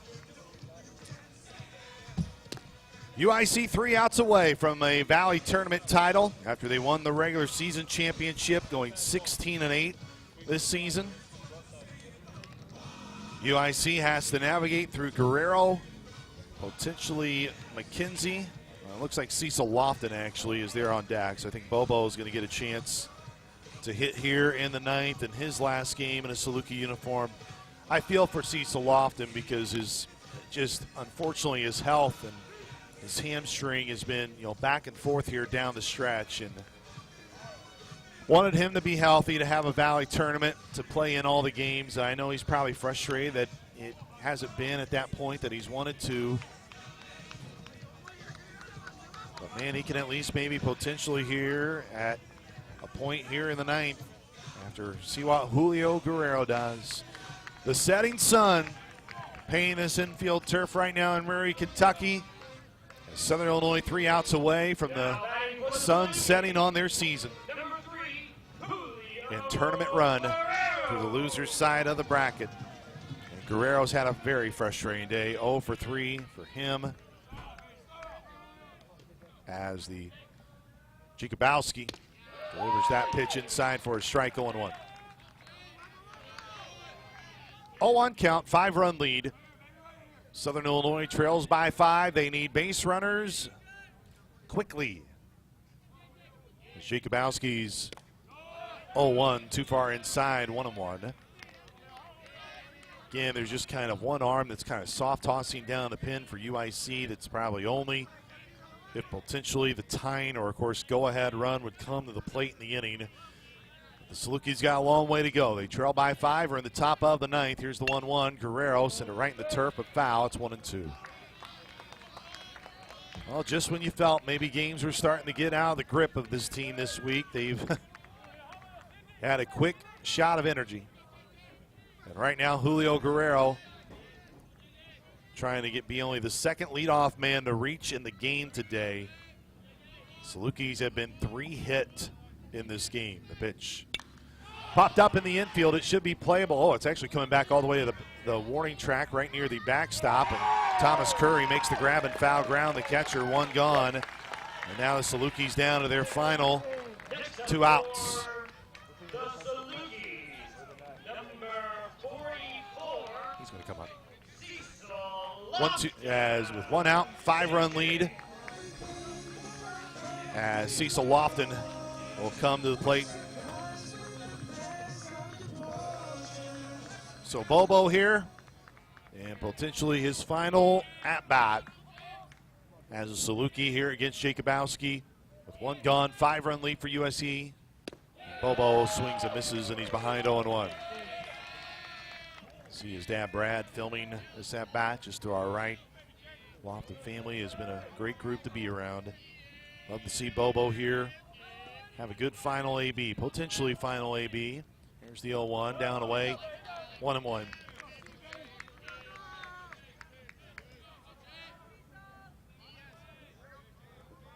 can't echo enough how fun this week has been. And the effort that this team has shown. Here's the 1-1 pitch. Lofton down the line and right. Get down and stay fair. Oh, it just goes foul for Bobo. Again, it would have been tough probably for him to stretch that in to a double.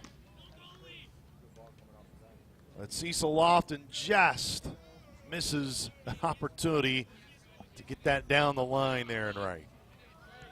Again, that was back where Michael Milot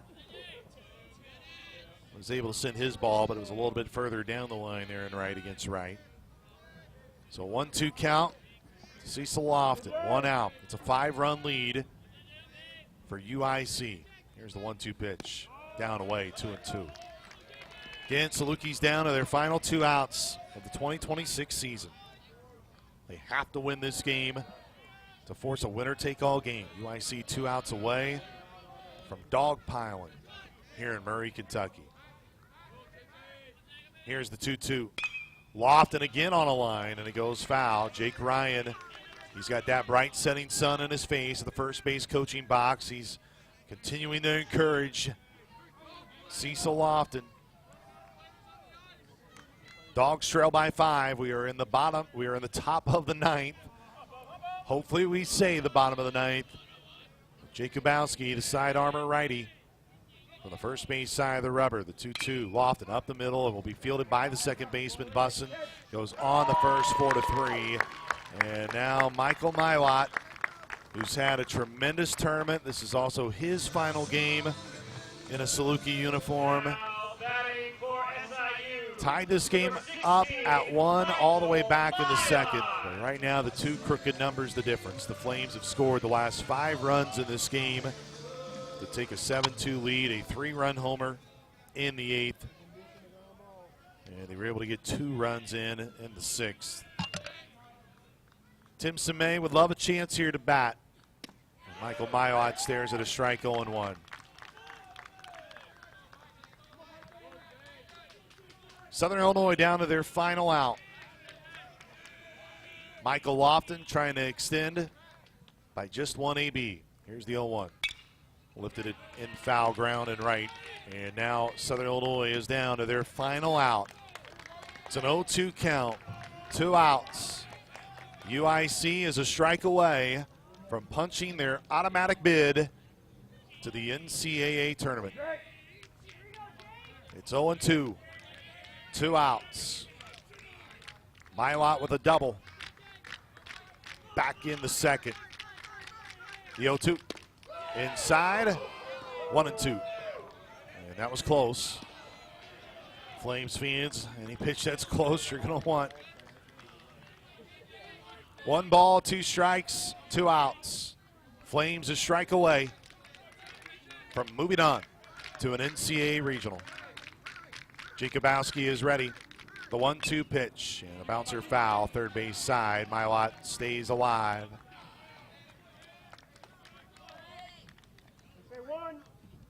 Jakubowski came off the mound. Flames in just their 3rd game of the tournament, trying to go 3-0 this week in Murray.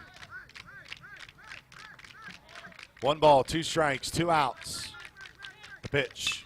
Milot lined it right at the second baseman. Bussin, he gloves it, and that ends it.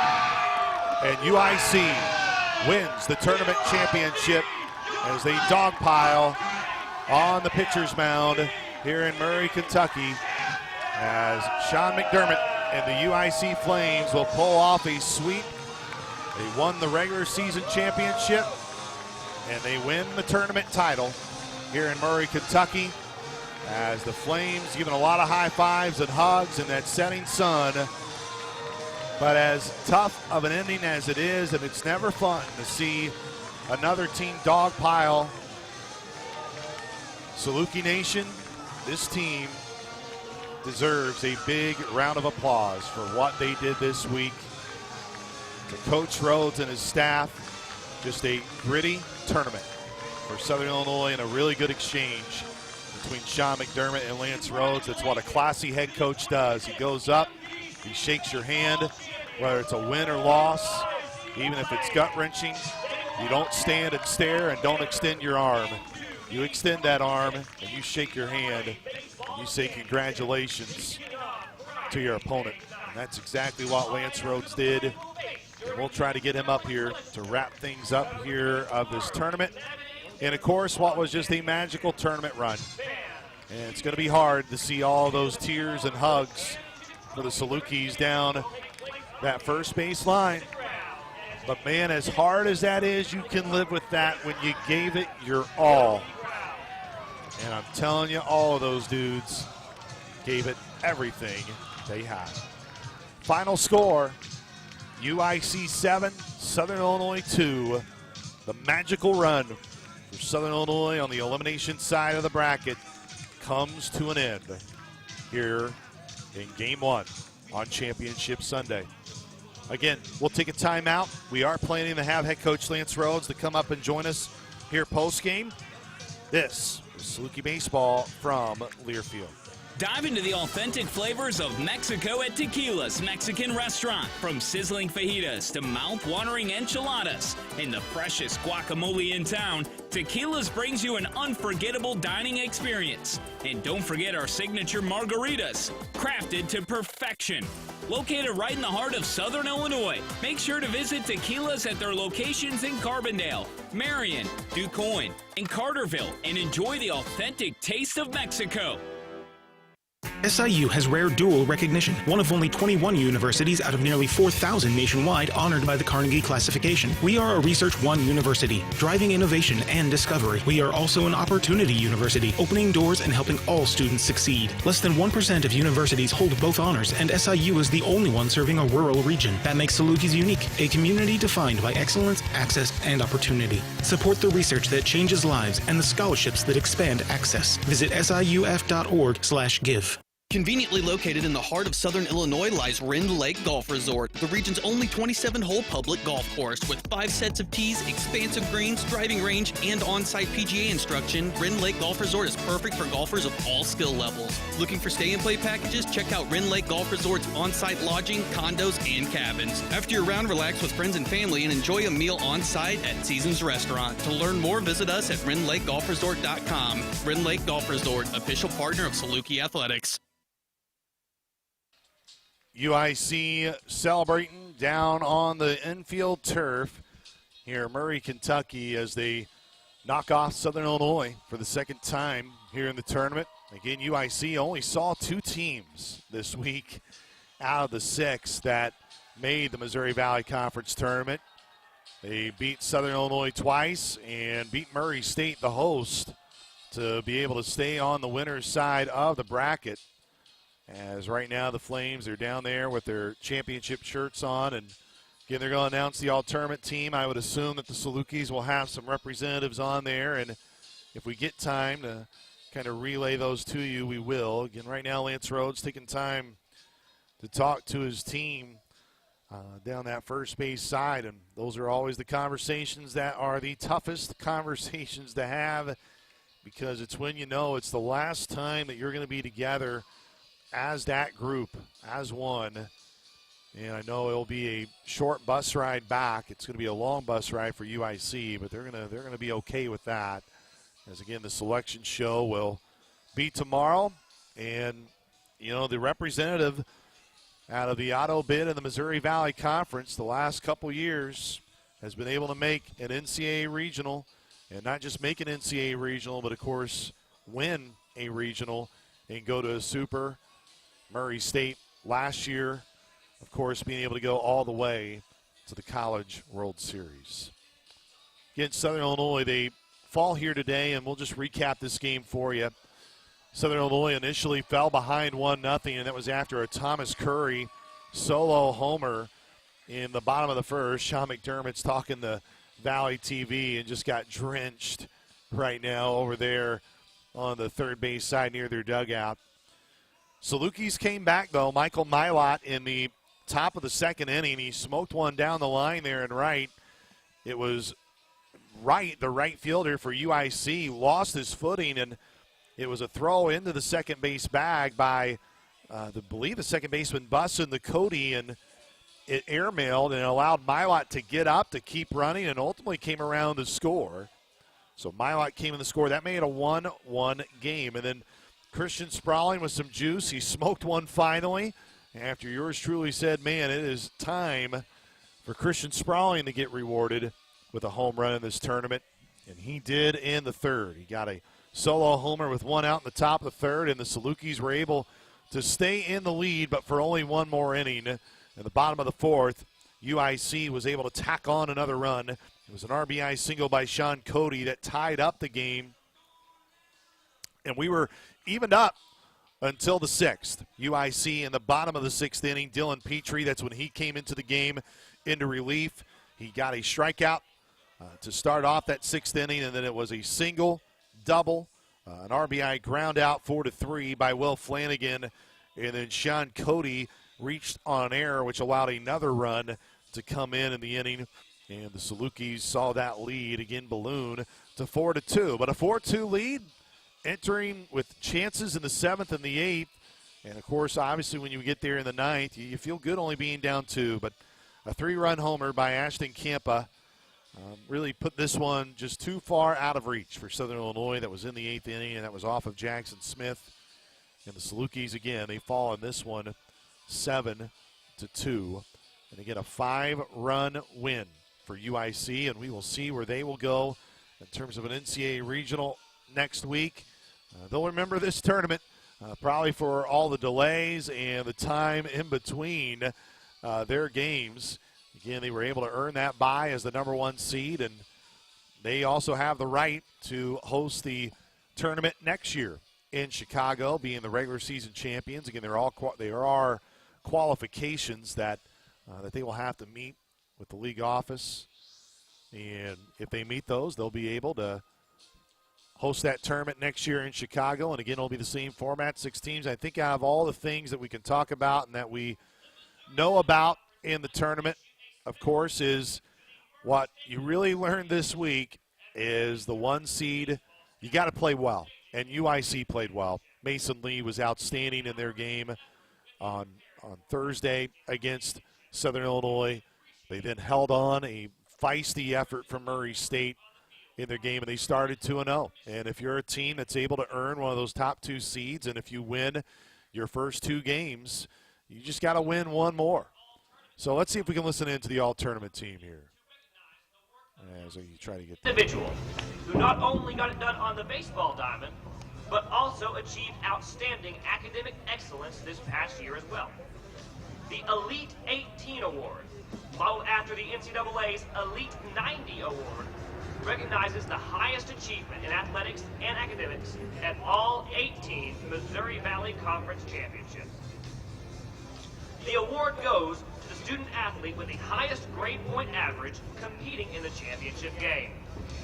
The 2026 Missouri Valley Conference Elite 18 Award winner for baseball goes to Thomas Curry of UIC. So Thomas Curry wins the academic award here in the title game, so congratulations to him. Again, he knows Charlie Miller really well. Those guys were teammates in their time at Missouri. And as Coach Rhodes is talking over with Mike Kern right now, I'm sure they're seeing how many guys could potentially be on the all-tournament team. So let's listen in to see who's the all-tournament team. Should be some Saluki representatives. Charlie Longmire. From Murray State, Kanan George and Nick Shuddy. From SIU, Tim Samay, Michael Mylock.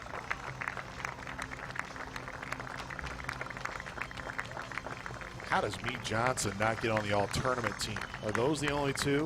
Oh, my goodness. Tim Samay and Michael Mylott are coming over. I hope Meade Johnson, how does he get left off? And that'd be very disappointing if Meade does not get on the all-tournament team. As Coach McDermott, very classy. There we go. All right. Meade deserves it, man. I feel for Meade Johnson. That is going to be one of the most remarkable pitching performances. And I'll tell you what, man, there's always been, a respect level from me for Sean McDermott, but each of the all-conference winners that SIU has had, Sean McDermott has made time to not just shake their hand, but walk over to them and give them a serious congratulations. And Coach McDermott's going to do it with Meade here too. That's a classy dude, man. And give him. And you can say that. It's always sometimes easy to say those things when you're on the winning side. It's easy to almost kind of be smiling. Good to see Andrew Evans. He got on the all-tournament team as well. And Coach now, McDermott from the UIC will shake his hand. And so there you go. Andrew Evans, Meade Johnson, Tim Samay, and Michael Milot all on the all-tournament team. And again, deservingly so for the week that those guys had. Again, Coach Rhodes about to come up here, and we'll recap the season here with him and recap, obviously, this game, this tournament, what's been just a fun week for the Salukis. Again, Southern Illinois, it will obviously end our athletic year as well, as this will be the final game of the Saluki year. Been a lot of folks, of course, throughout the year, but also in this tournament, and you've seen a lot of the social media coverage.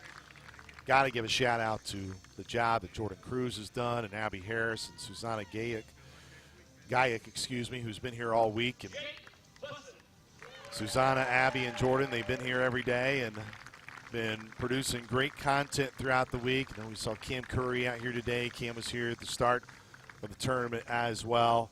It's always tremendous social media content by that team to bring it to you. As SIU again falls here 7-2 in the title game.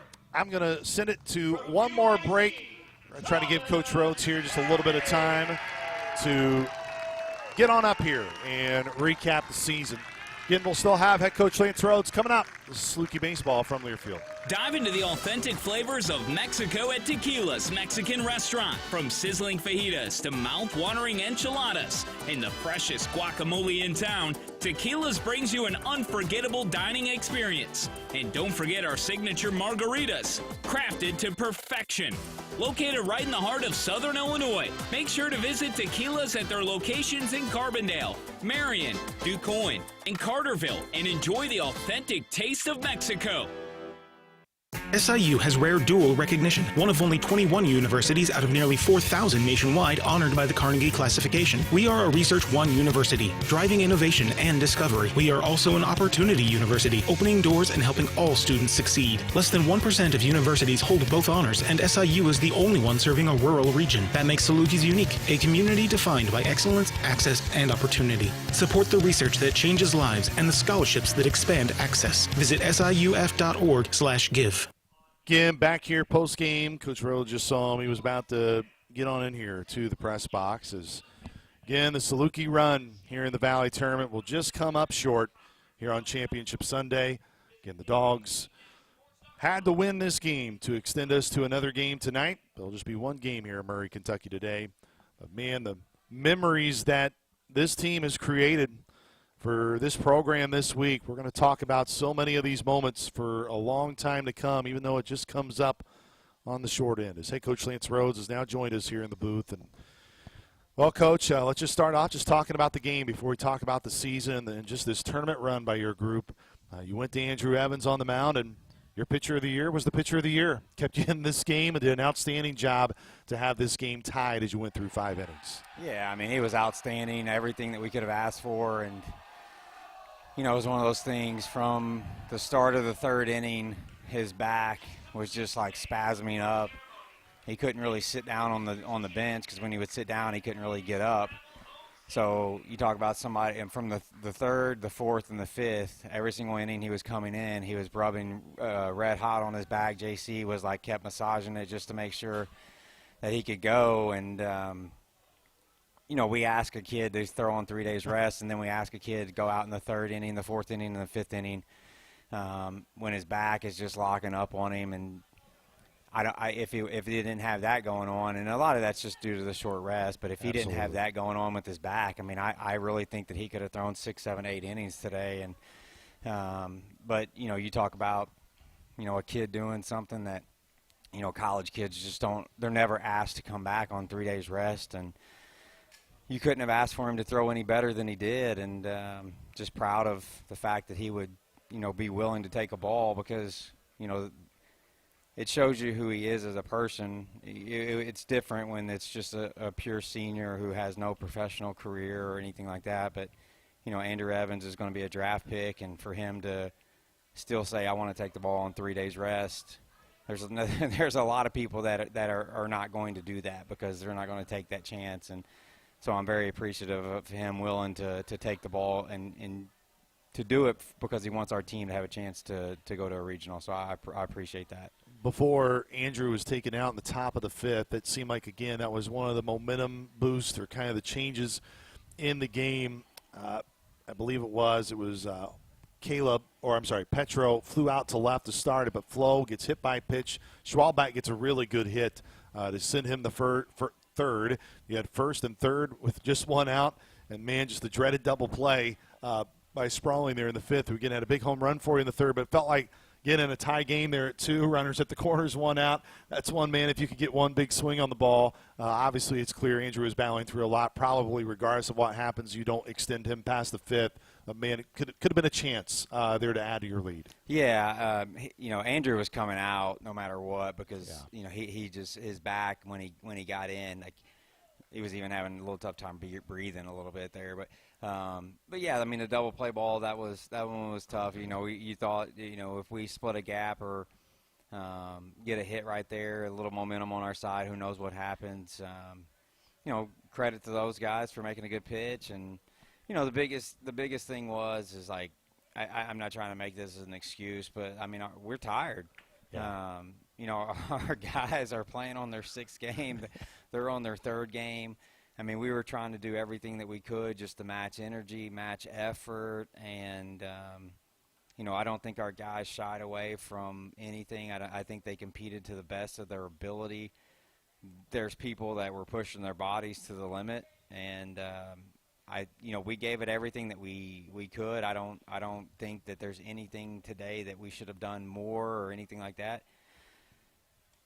The tough thing is you just can't lose early in a conference tournament. I mean, you got an uphill battle, and you know, again, when we're on Game 6 and they're on Game 3, like you just saw the difference when it kind of just separated there from the 6th, 7th, 8th, 9th innings, where they still had fresh arms coming out of the bullpen, and we had tired bodies and things like that. So, but you just can't take away from the effort that our guys gave this week, though. I mean, that's what I'm just more proud of than anything is we had great effort in Game 1. You get off to a good start, you win, and then you lose Game 2. You easily could have just packed it in and went home and win 1 and 2. And our guys just stepped up, and through delays, through playing double headers, like no quit, and we did a lot of good things. There were a lot of championship moments this week. We didn't end with a trophy in our hand, but there were a lot of championship plays. Some players did some big-time things, and it was a fun week to be a part of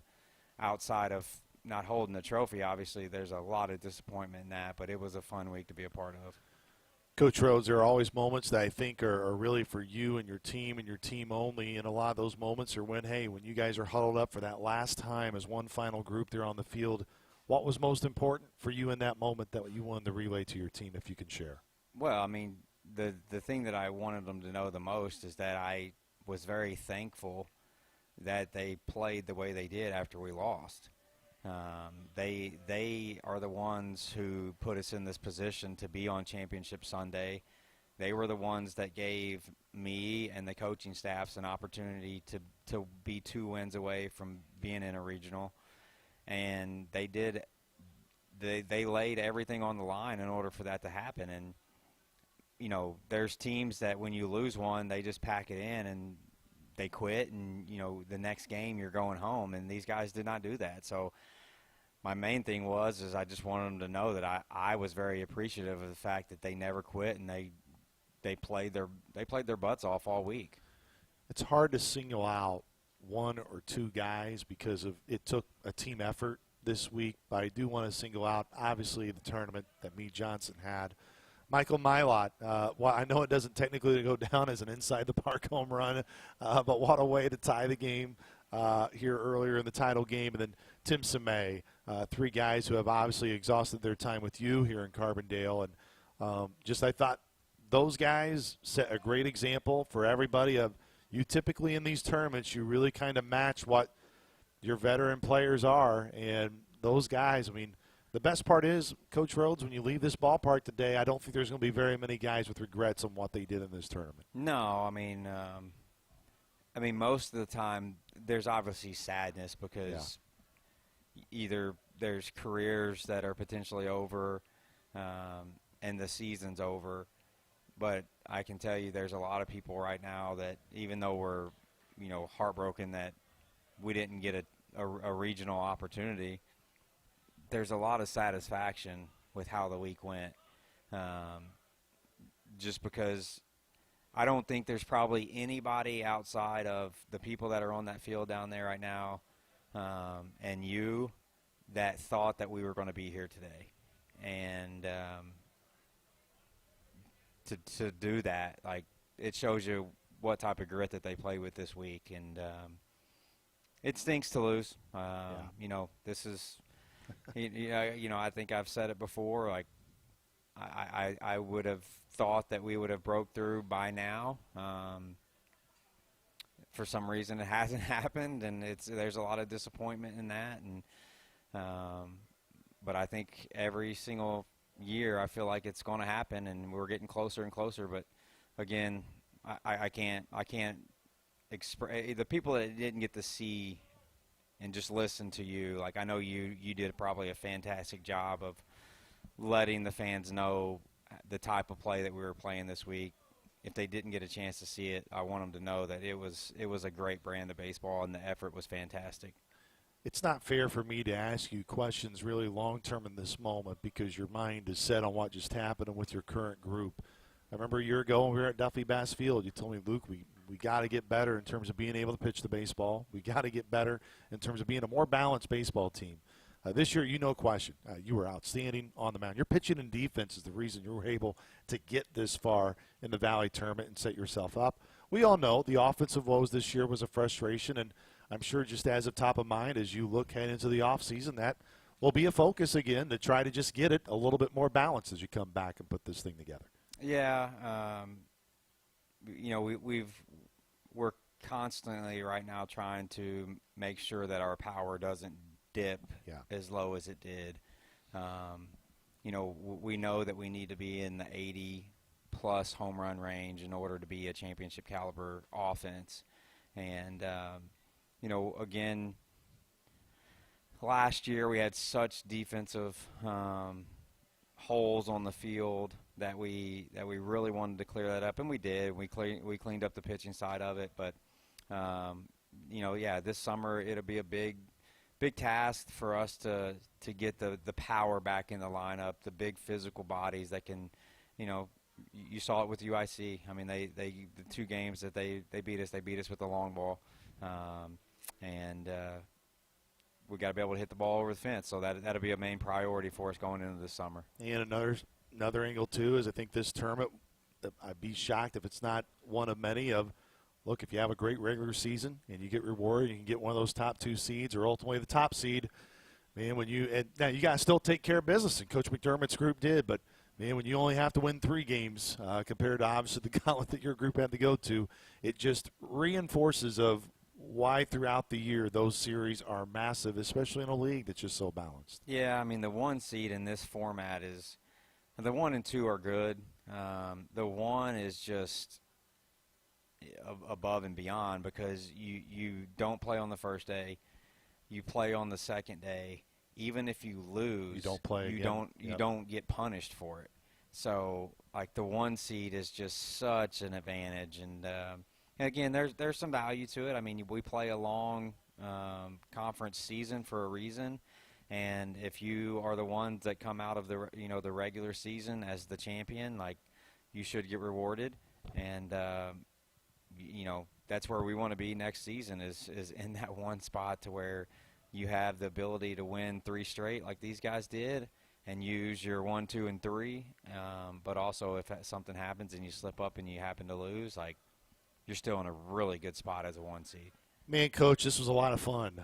Not just this week, but being with you guys all year. Appreciate the time, as always. And I know you will attack this offseason hard for you in the program, and it'll be next March and February in a very blink of an eye. But appreciate this run because, man, this was a blast. It was a fun week. It was. And, yeah, I mean, we'll be playing baseball in February before you know it. It's going to go by so quick. I mean, just the recruiting to the fall ball to getting prepped for preseason, I mean, it just go by a blink of an eye, and we'll be back here. But, you know, I appreciate everything that you do for our program, man. You do a lot, and, you know, I know it doesn't go unnoticed from our guys or from our team and our fans, but I appreciate everything you do for us, man. You do a lot, and you're best in the business, man. I appreciate it. I appreciate it. Unfortunately, this hat was undefeated until today. So, you know, I kept wearing it. I was superstitious, Coach Rhodes, but appreciate the time, Coach. Thank you. Once again, that was head coach Lance Rhodes. Join us here post-game as, again, the Saluki season comes to an end here in Murray, Kentucky. A big thank you to head coach Lance Rhodes, his staff, you know, all those guys, the teams, the senior class. It has been a really fun ride here towards the end of the season, and we definitely wish those guys the best, and especially all the seniors who have played their final time in a Saluki uniform. We wish them the best. A big thank you, obviously, to Jordan Cruz for his help all year long in helping us with Saluki baseball to get our interviews. I know Abby Harris has been a big part of this program, and a big shout-out to Abby and, again, Susanna, who's been here all week. As the curtain closes on the 2026 Saluki baseball season, it also concludes our 2025-26 broadcasting year for Saluki Radio. We all wish our football season would end in Nashville, our basketball season's deep in the March, softball getting all the way to Oklahoma City, and, of course, baseball to the ultimate dream in Omaha. Regardless of whether those results happen or not, you need to know that those who constantly show up and give you the best deserve to be recognized. And we have the best anywhere. Thank you to Paxton Guy, Mike Trude, Pat Poore, Rodney Watson, Larry Larson for all they do from the kickoff of football to the last out here with baseball. I'm thankful to call all of those guys co-workers, but even more so as friends. This year was no doubt hard on all of us, Saluki Nation, and we want to see Southern Illinois at the top. But the biggest thank you of all is to you, the fans, Saluki Nation. You never stop listening. You never stop caring. Through thrilling wins like we've had this week and some back-breaking defeats, you are the why it is special to be a Saluki. It's no question. It's time to rest up, and we'll be back at it with football and fall camp with Coach Hill and those guys in July. I know Coach Nagy and basketball will get their summer workouts rolling in just a couple of weeks. But for our Saluki Sports Property team of John Eric, Tori Kelly, and Michael Fasali, for the final time this athletic year, I am Luke Martin saying so long from Murray, Kentucky, what was a memorable week, and we will talk about for years to come. For the final time here for this Saluki baseball season, I am Luke Martin, and as always, go Dogs. Saluki Baseball has been brought to you by Banterra Bank. Apply for your Banterra Saluki Visa debit card today. Stop by Banterra to learn more. Member FDIC. Coors Light, keeping Southern Illinois chill. Southern Illinois Healthcare. SIH is the official healthcare provider of your Salukis. Meltzer Reinhardt Group, the best around in protecting your families, helping prepare you for your future, and trying to make it all fit into the budget. Call today at 618-997-9441. Are you really winning? Are You Really Winning is a proud supporter of Saluki Baseball. If you can't stop betting non-stop, call 1-800-GAMBLER. And by Vogler Ford. If you've been looking for a new vehicle and can't quite find what you want, give Vogler Ford Lincoln a try. Proudly serving Carbondale and Southern Illinois for over 100 years. The preceding has been a Learfield presentation on the Saluki Sports Network.